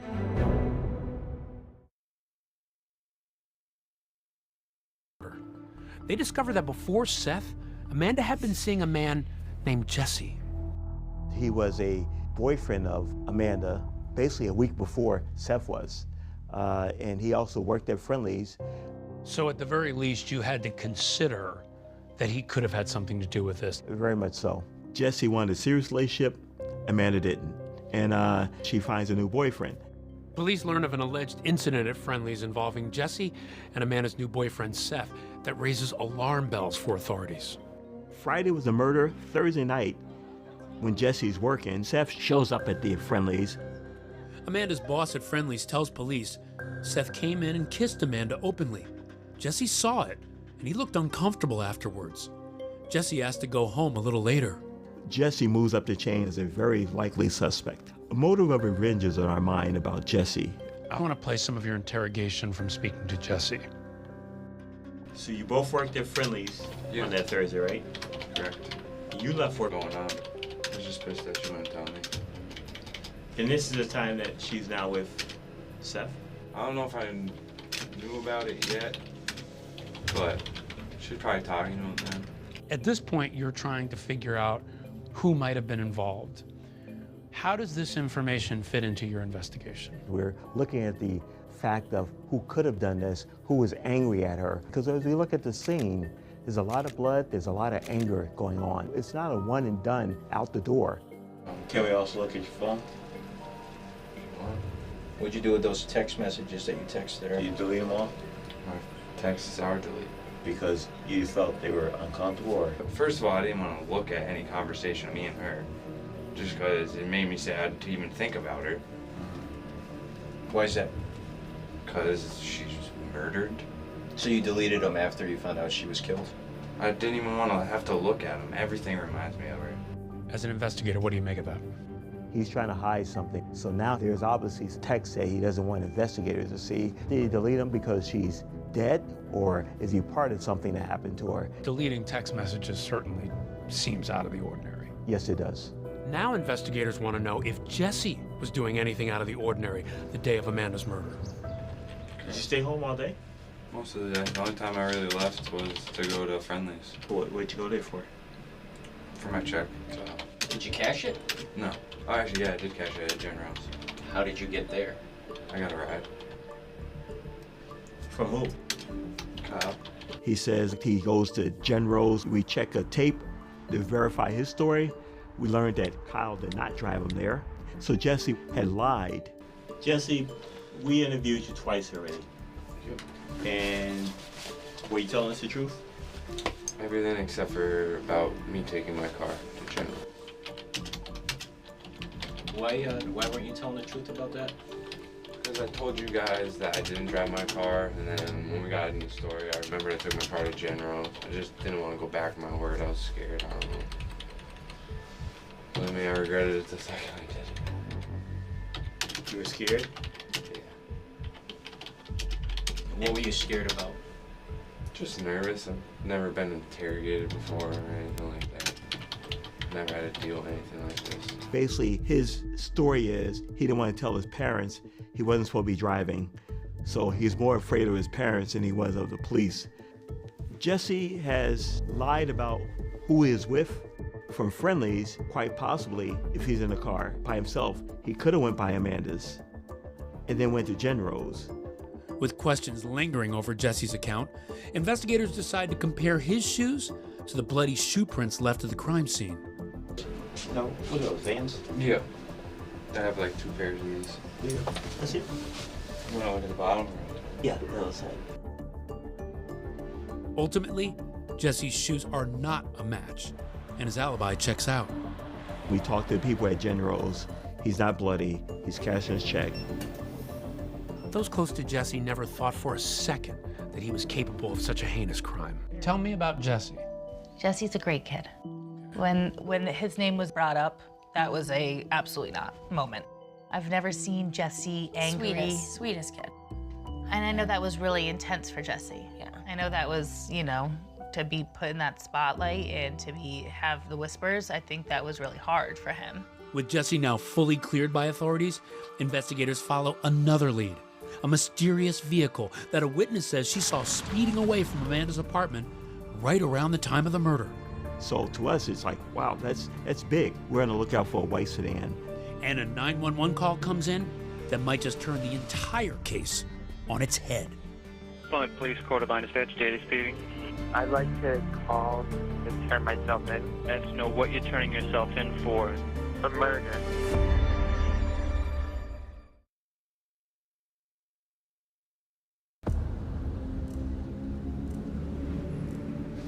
Jesse, there's a couple of things that are bothering me here on your statements.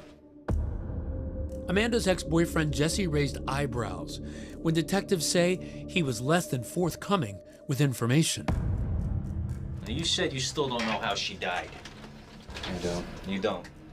I find that very hard to believe that you have no idea how she died when everybody's talking about it. It's been on the news. But after determining Jesse had a solid alibi, he was cleared, and investigators with the Chicopee Police and the state police quickly move on. Still unclear who exactly they're searching for. One of the best clues that investigators find is a shoe print, a sneaker that is a size 7.5 men's shoe, which is very small for men. It's the smallest size you can get in men's shoes. Or it could be a woman's size 9. Investigators get a new lead from a neighbor of Amanda, a witness who told police she saw a suspicious car the day of the murder outside Amanda's apartment. And so afterwards, as you're learning more about the scene, you learn about this white sedan that's here that peels away at one point. Right. Not a common thing to do. Not a common thing to do. And we actually got that information from the neighbor next door. They remember a white car here, and they just remember a female, single female in the car pulling away at a high rate of speed around the 4:30 hour. And then we identify who that white car was. Ended up being a girl from East Hampton named Mercedes Benz. That's right, her name is Mercedes Benz. Another friend of Amanda's who works at Friendly's. Mercedes was a really nice girl. She was a waitress here also, and she was friends with Amanda, and we used to talk to her all the time also. Now it was police who wanted to talk to Mercedes Benz. Mercedes tells detectives that Amanda had texted her earlier that day asking for a ride to work. She said it was a little after 5 p.m. when she arrived at Amanda's building. This is right around the time police believed Amanda was murdered. Mercedes said she called and texted Amanda to let her know that she'd arrived, but after waiting 5 or 6 minutes, she said she left. We talked to Mercedes-Benz, and she says, well, the reason I had to leave was I had to go to Walmart. Does that add up for you? It doesn't add up, because her purpose of coming here all the way from East Hampton was to give a ride to Amanda to work, to Friendly's, which is basically 5 to 10 minutes down the road. So it doesn't make sense. If you pull up here to get her, why would you just leave without even going upstairs? But what seems like a promising lead fizzles out. That neighbor who saw Mercedes speed away confirms she never got out of her car. And police obtained surveillance footage from Walmart that backs up her timeline. That's her in the white sedan pulling into Walmart. And more footage shows her shopping inside the store. Mercedes was basically cleared once we were able to get the tape from Walmart. Frustrated, investigators pushed forward, now casting a very wide net. I mean, they were taking DNA from everybody and anybody. We made a point for the medical examiner to make fingernail clippings of her fingernails. On this particular case, it was entered in a database, and there was no convictions for a felony that would have matched it. With no matches to the DNA collected at the crime scene and no viable suspects, the case stalls. What surprised you most about this time? I think how tight-lipped they were, whether it was Ronnie Gibbons or Chicopee detectives. Nobody was talking, even to me. Nobody was talking. They were very tight-lipped about certain things. How did that make you feel? It was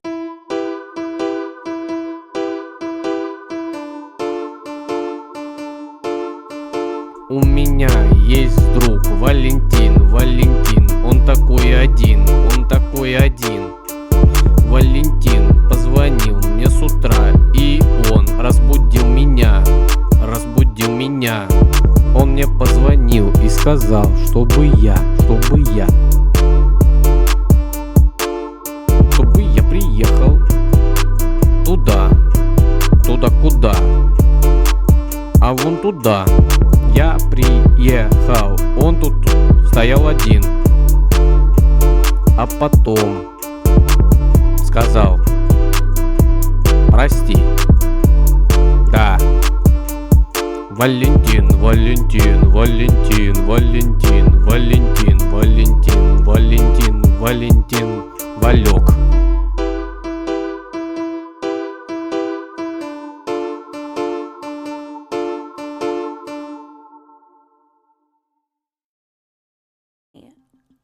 called them and emailed them, and next thing I knew, Amanda's billboard went up. And that's just the beginning, right? You did flyers, balloon releases. I even had cards made up, business cards with the Texatip number on it. We attached them to the balloons.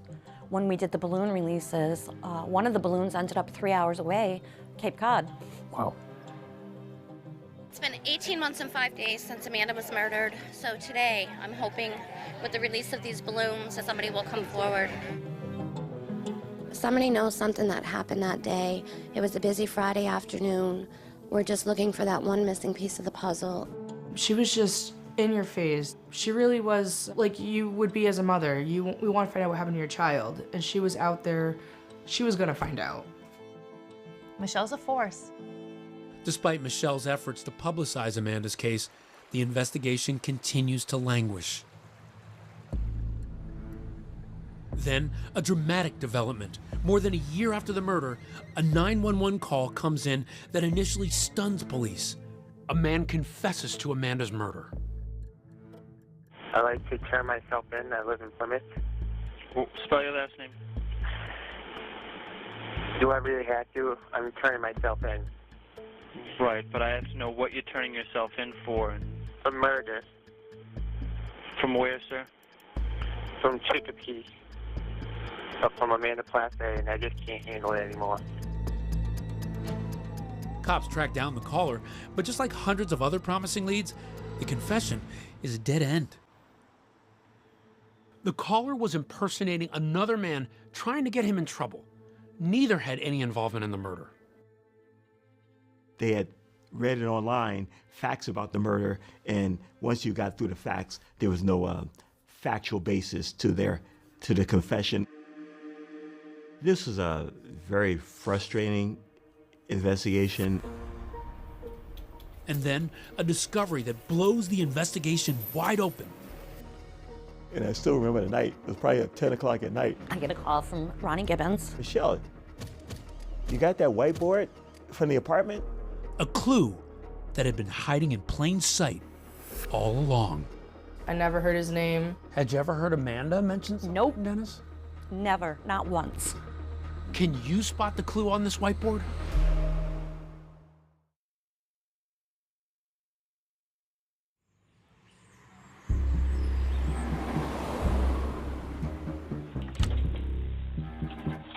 Where do you guys want me to start? Nobody could wrap their head around the fact that Amanda was killed to begin with, let alone trying to think of who could do it. We had a billboard on 391, a huge billboard with this beautiful picture that she took of herself that day she was murdered. Somebody knew something, and nobody was talking. I kept saying, there's no way that there's no DNA. There's just no way. There has to be something. There was a whiteboard way in the back. On the whiteboard, there was wording in it. Dennis was, W-A-Z, here. Who's done this? I got goosebumps right now.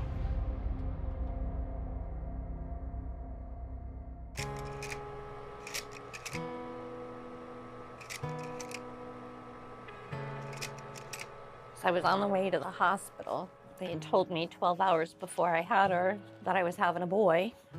And Amanda by Boston was on the radio. As her godmother and I drove to the hospital. And when she was born, the nurse looked at me and said, "It's not a boy." So I named her Amanda after the song by Boston. I'm gonna take you by surprise and make you realize, Amanda,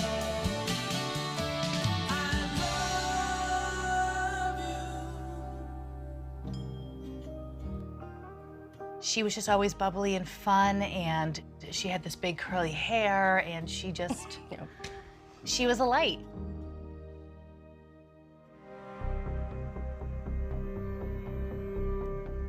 But on that tragic Friday in August, Amanda's bright light was extinguished when she was found brutally murdered in her apartment.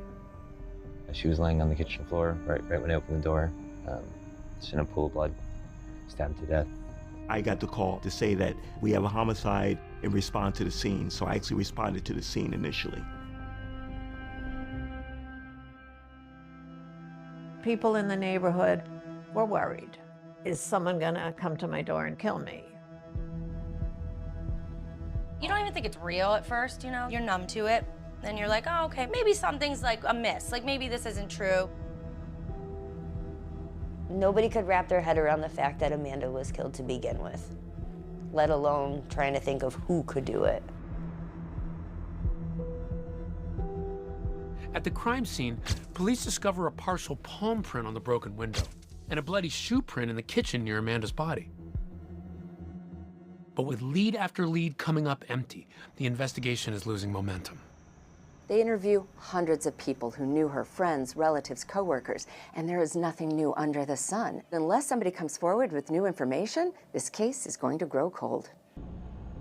I think there's this impression sometimes that a murder happens, police will solve it in months. Some cases, they take time, they linger. Was that frustrating for you? It was very frustrating because, you know, as time goes on, and you have to realize that in 2011, when this occurred, time didn't stop. Investigations didn't stop. Crime didn't stop. So we were working other cases as well. I was getting nervous that her case was going cold. Somebody knows something that happened that day. We're just looking for that one missing piece of the puzzle. Amanda's mother, Michelle, takes matters into her own hands, organizing benefits, balloon releases. She even got a massive billboard with Amanda's picture put up on the highway. I wanted people driving down the highway and seeing my daughter's face. Somebody knew something, and nobody was talking. But then, a little more than a year after the murder, the story takes a strange turn.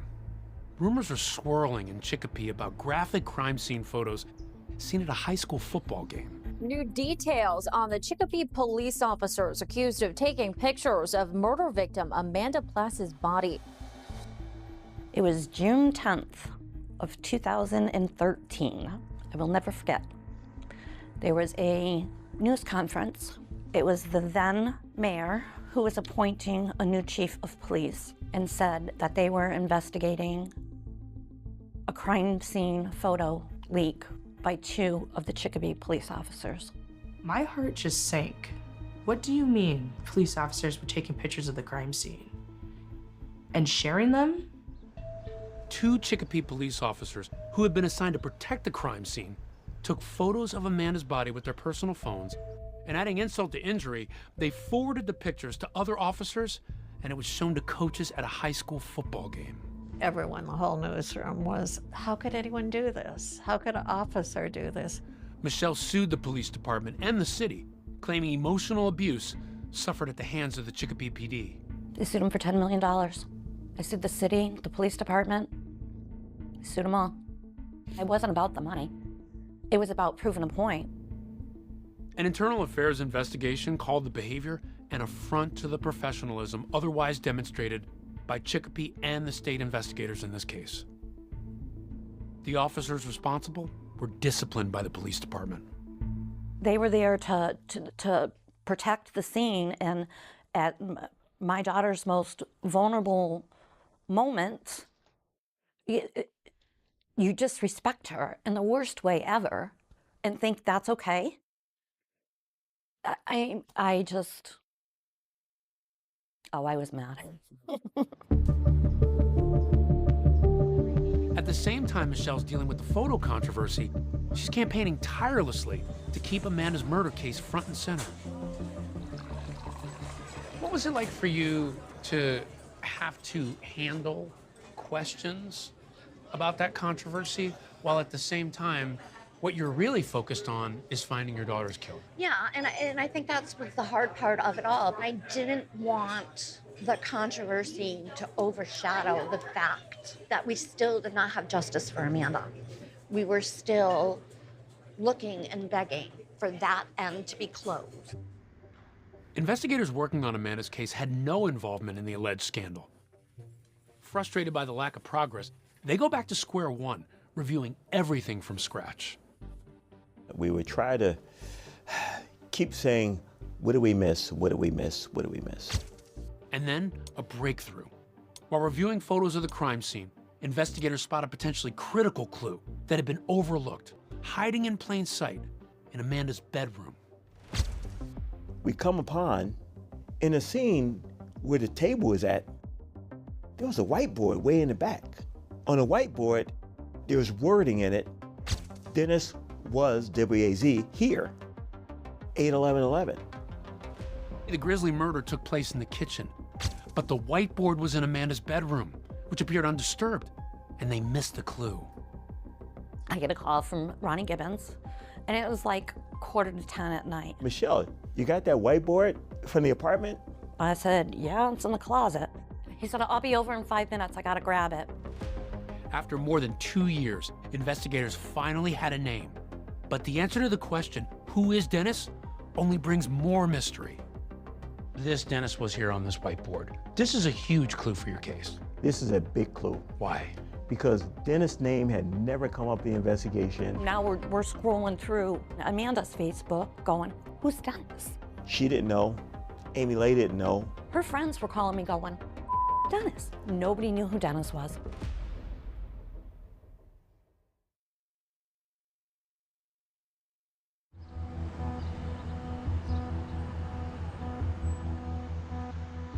Amanda's friend Desiree said, through force of sheer will, you kept her name out there.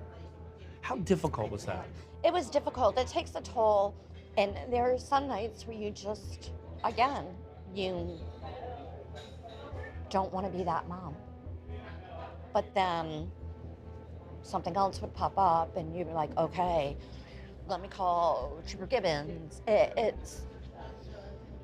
It was tough.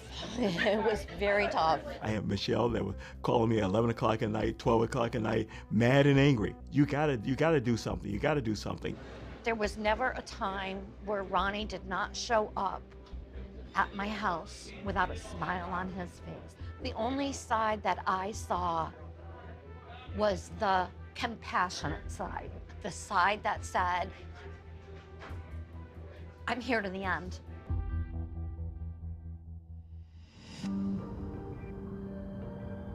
It was a Wednesday night in October, more than 2 years after the murder, when Detective Gibbons was the one making a late-night phone call to Michelle. It was October 30th, 2013, 9:45 at night. I get a call from Ronnie Gibbons. Hey, you still got that whiteboard from Amanda's apartment? I said, yeah, it's in the closet. He said, I'll be over in 5 minutes, I gotta grab it. The discovery of a name hiding in plain sight on a whiteboard in Amanda's apartment kickstarts an investigation that, frankly, had been on life support. Now the question everyone is asking, who's Dennis? No one knew Dennis. Had you ever heard Amanda mention someone Nope. named Dennis? Never, not once. I never heard his name. The detectives told me right when they found it, asking me if I knew the name. I'm like, no idea. It is such a long shot, but they zone in on that and they decide they need to find out who Dennis is. One of the things that was missing was her cell phone. We went back to her cell phone records. We came out that there was phone calls for a number. They came back to a Dennis Rosa Roman. I immediately recognized the name because about a year before, I had actually arrested Dennis Rosa Roman. Gibbons had arrested Rosa Roman on a misdemeanor charge of disorderly conduct. Rosa Roman pled guilty and paid a fine. But now Gibbons knew exactly who Dennis Rosa Roman was. The question, was this the same Dennis whose name was on that whiteboard? You have anything further you want to tell us? A possible answer could lie in one of the police interviews with Amanda's ex-boyfriend, Jesse. While Jesse was still dating Amanda, Amanda had told him that she thinks her apartment had been broken into while she was at work. She thought it was some kid that she had met and bought weed off of. Jesse described him as being shorter. Jesse's probably like 5'10", 6 feet. He's got to live like somewhere within like 2-second walk from there. I remember I used to see him walking around like that area all the time. Jesse said Amanda told him she had hung out with the person once before, but he had no idea where. Now Detective Gibbons is wondering if the man Jesse had been describing in that interview could have been Dennis Rosa Roman.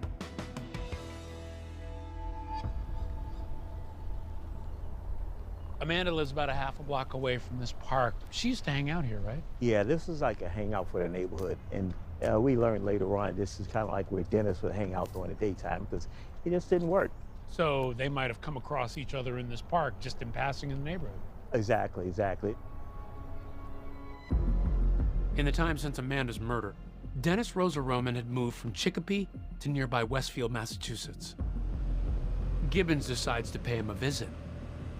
So now we're headed to Westfield, Massachusetts. Why is that significant? That's very significant because once we found Dennis was here on the whiteboard and his number is on the phone, we want to locate Dennis.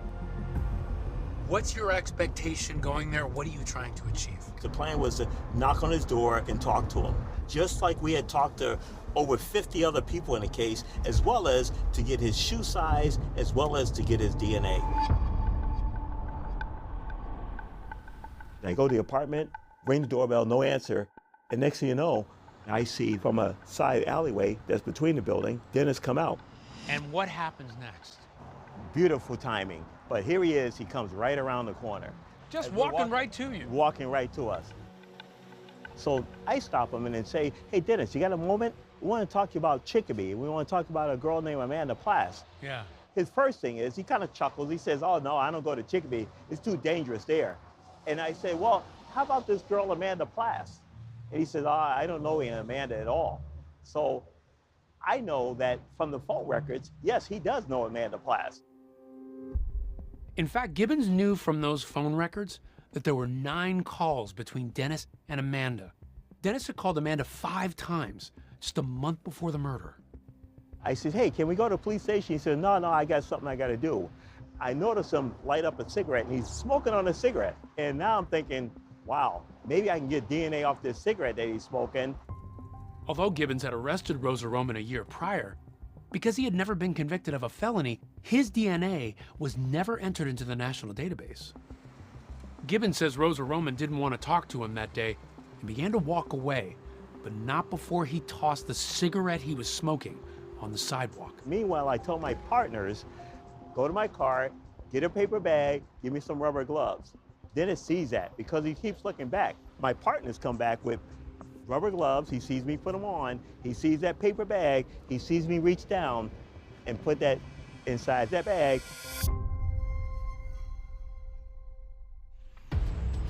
Two days later, Dennis Rosa Roman is sitting in an interview room at the Westfield Police Department. So your first name is Dennis, right? Yes, D-E-N-N-I-S. Engaging in a high-stakes game of cat and mouse with investigators. I don't feel right doing this at all, but I have to do it. You don't even understand. I'm trying to save my life here.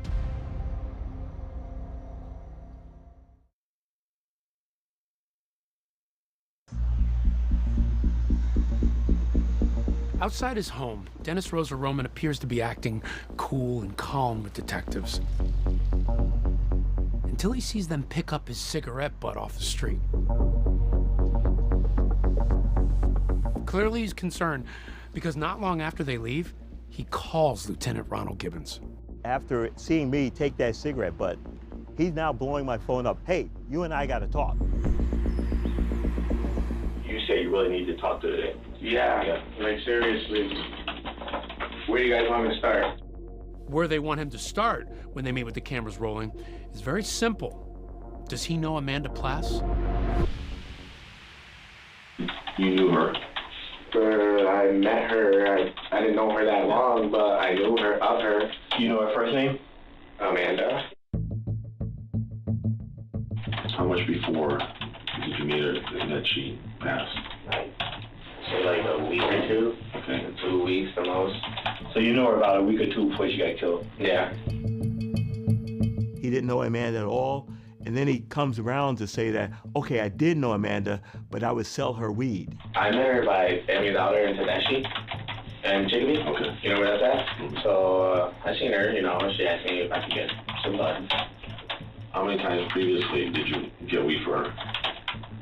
It's only been like 3 times, the most. You ever been to her apartment? Like up the stairs, and that's about it. I've never stepped in her house. I've never seen the inside of her house. As Dennis is talking, he notices detectives checking out his sneakers. Like my shoes? Yeah, Nikes. Air Maxes. What he wears into the station that particular day is this black Air Max shoe. And we took the aha moment to say, you know what, can you take off your shoe and I'm gonna take a picture of your shoe. Oh, my feet stink, I'm sorry. Because the crime scene itself had an imprint in blood. The print that you found on the scene, what size was that? That was a size 7.5 Nike shoe. And what size is the shoe that we're looking at? This is a size 7.5 Nike shoe. Remember, detectives have had no luck matching those bloody shoe prints to previous suspects. So according to Gibbons, this is potentially damning if confirmed, but still not as conclusive as a DNA match to what was found under Amanda's fingernails. So Gibbons says they get Rosa Roman to agree to a DNA mouth swab. Just, you know, open your mouth, just gonna rub that inside your lip. And so do the other side. Gibbons says he wants Rosa Roman directly tested in case that cigarette butt sample might somehow be contaminated. Doing great. Under your tongue. There's a really big difference between you thinking, hey, I think we got our guy, and you lining it up with the evidence. This is a matter of facts. So the day that this all happened, what happened that day? So, Rosa Roman starts telling detectives his version of what happened the day Amanda was killed. I brought her some weed. Did she call you like that day? Or? Yeah, she called me that day. She said, yo, can you move me a dime bag? She was not the one that came to the door. Like, the guy opened the door, he just said, yo, give me that, and that's it.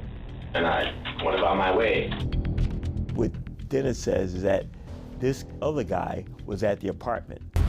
I didn't bother saying anything to the guy. The guy looked suspect, like, he looked suspicious.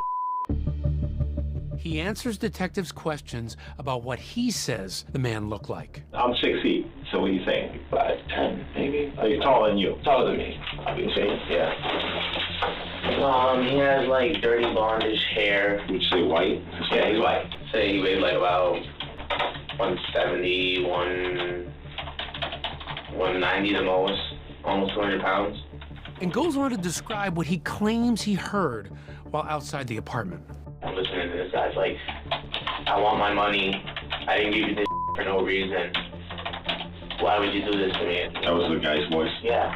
You're asking him questions about the description of the man who made these comments from inside the apartment. Why are you asking him about that?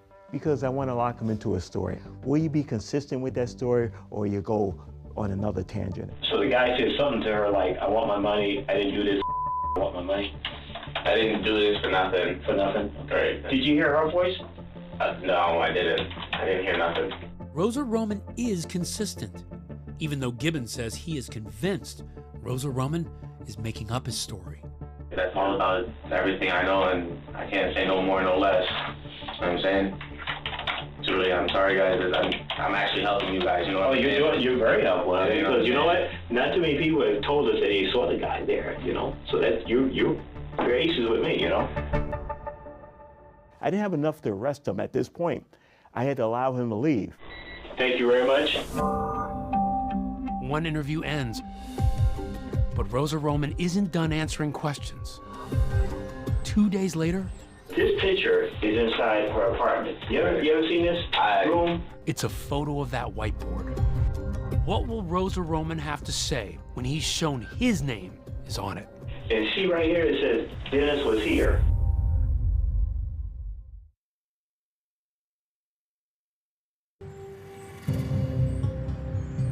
Dennis, thank you very much for coming in. Fine, dude. And you've been very cooperative with us. Mm-hmm. We appreciate that. Mm-hmm. Dennis Rosa Roman agrees to another interview. I wish I knew more to help you guys. Repeating the story detectives say they don't believe, that he never entered Amanda Plass's apartment the day of her murder after he claims some man answered her door. I'm here to give her some weed. He's like, well, she's busy right now. And I give it to him, he shuts the door dumb hard in my face, and that's it. It's like, okay, this guy's mad, and I'm about to leave. Like, and I left. You know what I'm saying? But Rosa Roman says that was long enough for the man to recognize him. I feel like this guy's just gonna run into me one day and just like try to say something to me or hurt me or something, and that's when I'm gonna peel my ass to the police station. Like, Yeah. Is that because he saw you that day? like this guy knows what I look like. But what Rosa Roman doesn't know is that Gibbons is expecting critical evidence to the case to come back at any moment. The results from his DNA swab. You were asking about this picture, right? Yeah. I want to see. So before that happens, Gibbons confronts Rosa Roman for the first time about that all-important whiteboard where it says, Dennis was here. This picture is inside her apartment. You ever seen this room? First time I'm seeing it. We said, first time I'm seeing it. And then, well, how about this? This whiteboard that's in the back room. And see right here, it says Dennis was here. Oh yeah, I do remember that. I wrote my name on that. You wrote your name on that? Yeah. I remember that. I wrote my name on that. So he's admitting to you that that's his name on the whiteboard. You've told me all this time you've never been in an apartment, and now I got you in there. So you signed Dennis was here. Right. You didn't put the date. No, I didn't. Okay. I don't even know why that's there. I don't. Yeah. But you remember this dry erase board? Yeah, I do remember. Where was the dry erase board? That was in the back of, the door right when you come in. Yeah. It was right there, and As he is confronted with the evidence, he shapeshifts. He manages to keep changing his story to try to ameliorate the facts in front of him. There are certain kind of people who can make up things on the fly and change their narrative based on the clues that are being given to them. You say you never been inside her place. Well, I have been in her house, but like, I just don't want people to look at me like if I'm a murderer. So now this is the first time that he actually puts himself in the apartment. But you went in the apartment. How many other times have you been inside the apartment? Twice. 2 times, that's it. And what were they for? To bring her weed and smoke the bone and sign this. So the rooms that you were in were that back room, the kitchen, and the back room. That's about it. The back room was where the whiteboard was. So what are you putting together at this point? I'm putting together at this point that he, in fact, had not only been in that back room, he'd also been in the kitchen at some point where the crime occurred. Remember, Amanda had told friends she suspected someone had broken into her apartment, and Dennis says she had asked him about that. You said that Amanda approached you about somebody breaking into her place? Yeah. She asked me, like, yo, somebody came into my house. Do you guys know? And I was like, well, I really don't know. Like, I don't know what to tell you. Now Gibbons suspects that someone was Rosa Roman. Then, a few minutes later, a huge development. The detectives get called to leave the interrogation room. How much longer is this going to take? 5 minutes. All right. Outside, they get the news the DNA results are in. Rosa Roman is a match for what was found under Amanda's fingernails. They soon drop that bombshell on him directly. The DNA that was found under her fingernails connects you to her. You know what? It doesn't just get there. Dennis is now thinking in his mind, how do I get out of this? And what he tells them next totally flips the story on its head. He now claims he tried to save Amanda. I know the murderer, and I tried to save her life. What's he trying to do here? He's trying to create a situation of why we have his DNA, why his DNA is possibly on her. He's casting himself almost as the hero in this. Yes, he is. Well, why don't you tell us everything that happened in the apartment? I know the murderer. That's all I know. I can't give you no more. I'm sorry. That's You it. said he tried. I want a lawyer. But I want a lawyer. okay. Gibbons says asking for a lawyer stops the interrogation room recording immediately. So you don't see the scuffle that he says breaks out when detectives handcuff Rosa Roman and place him under arrest. You don't have to be aggressive with me, dude. You didn't have to be that aggressive. And then they have him booked. He's charged with first-degree murder. This is over 2 years after Amanda was killed. They tell you, we are making an arrest. Yep. What did you think? Finally. Finally. You know, you always wonder why. Why? Dennis, though, is admitting nothing. What are you guys trying to pin me for this murder, too? My DNA may be on her body, my DNA may be at the house, but you guys really don't know what went down. But after he's transported from the Westfield Police Department to Chicopee, he's about to explain. He demanded to speak to myself and Watson again. So he didn't come to the door, you actually went inside. I went inside, I barged in. Was the door open? The door was unlocked. As Rosa Roman tells them the newest version of his story, he now claims when he hears the commotion inside Amanda's apartment, he rushes in and fights the man he says was trying to kill her. What do you see when you get to the kitchen? I see the guy on top of her. When you say he was on top of her, where was she at? She was on the floor. What are you doing? I'm tussling with the guy, trying to get the knife out of his hand, and he's just like thrusting it forward towards me, and I'm like trying to back up, and I try to like grab Amanda, and she scratched me. Yeah, she got some skin off of me, but that's because I was trying to save her. That's right. Rosa Roman now claims he tried to save Amanda's life. This is the key to his new story. His explanation for why his DNA is under Amanda's fingernails, even though he says he didn't kill her. And after that, me and him were tussling, and the guy punches me in the jaw, and I run out the door. And that's what his story was, that this guy is now following him around town. He's now being threatened by this guy because this guy doesn't want the truth to come out. What did he tell you? Yo, you snitch on me, I'm gonna kill you. Just like that. Like, I know I killed her, and that's it. It's done. But now, Rosa Roman has to tell that story in court.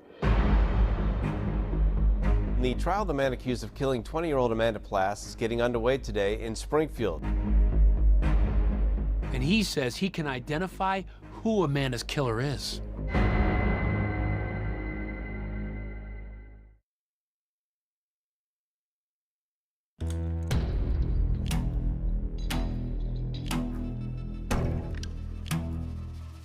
Amanda Plass's parents sat hand in hand with Justice for Amanda bracelets on as they waited for the murder trial of their 20-year-old daughter to begin.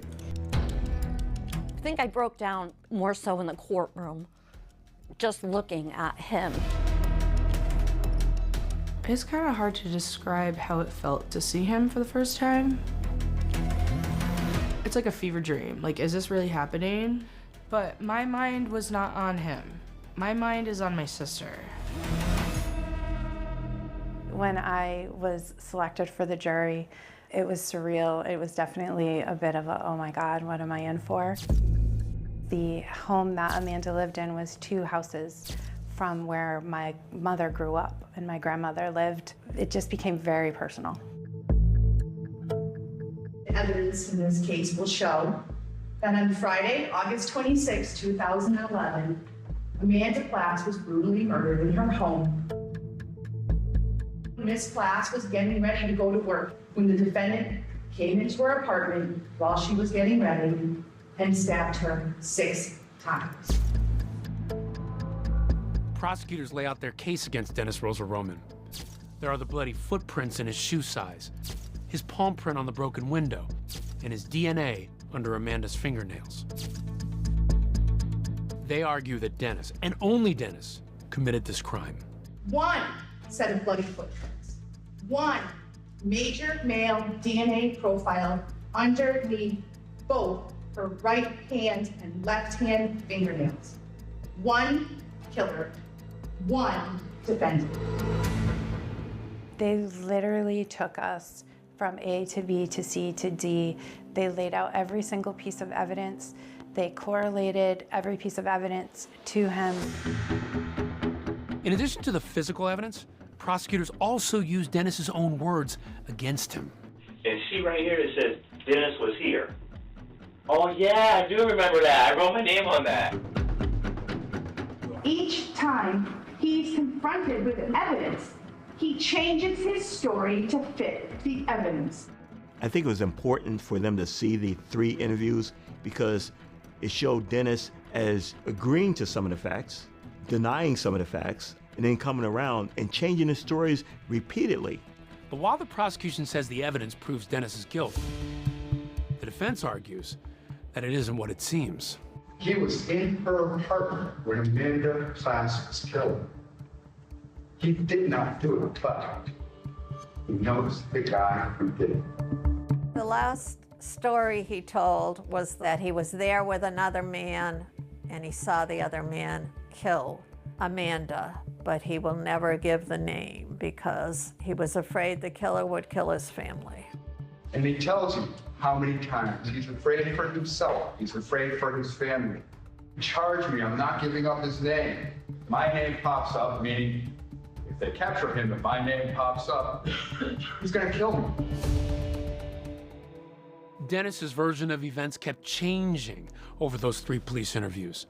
In his final one, Dennis had a new detail for detectives, that the alleged killer was none other than his own drug dealer. Your dealer went to her house? Yeah. Your dealer? My dealer. The 2 of you walk in the house together? Yeah. He had said he was there because he had given Amanda pot and she had not paid. So he said that the drug dealer killed Amanda and he saw it. Yelling like, yo, why are you doing this? I'm gonna get you your money. And I try to grab her and she like grabs my arm and he's just keep going and going and going and going. What do you mean he's going and going? He's stabbing her? Keep continuously stabbing her and she just collapsed on the floor after I separated her. Think she was dead? I know she was dead. I was just thinking to myself like, how do I get myself out of this? The defense strategy was basically that the police should have looked further. They continually brought up other people to say, well, it could have been them, or it was them, or it was this, or just to try to have a sense of doubt. After 8 days of testimony, the fate of Dennis Rosa Roman now rests with the jury. When we retired to the jury room to deliberate, we took a photo of Amanda. It was a close-up of her face with her smile, and we hung that in the jury room just so we could remember why we were there and what this was all about. It was hard. You don't ever want to think of your best friend going through something that awful. And that was her final moments. Yeah. And then bringing that into the trial, it was just... It's terrible. It's terrible. To this day, it's just... there's no words. After only 5 hours of deliberation, the jury reaches a verdict. We were sitting in the DA's office in the break room, and next thing you know, you hear running down the hall that the jury came back. Breaking news this hour, a guilty verdict today in the Amanda Plass murder trial. The jury today found Dennis Rosa-Roman guilty of first-degree murder. We had a couple jurors who weren't quite sure. One of them wanted to review a bunch of evidence again, and his commentary the whole time was, look at him, he's lying, he keeps changing his answers. And we very quickly came to a unanimous decision that Dennis was guilty. When that moment you felt? Relief, definite relief. Now I can put an end to this chapter. Despite a guilty verdict, there's still the unanswered question hanging over this case. And that's, why did Dennis Rosa-Roman kill Amanda Plass in the first place?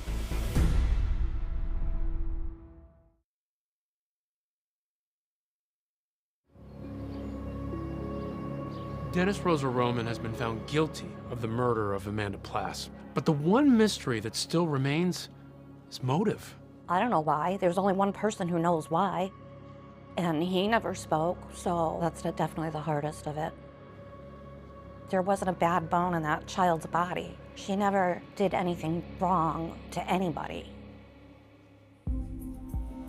Lieutenant Gibbons has developed his own theory as to why he believes Dennis Rosa-Roman murdered Amanda.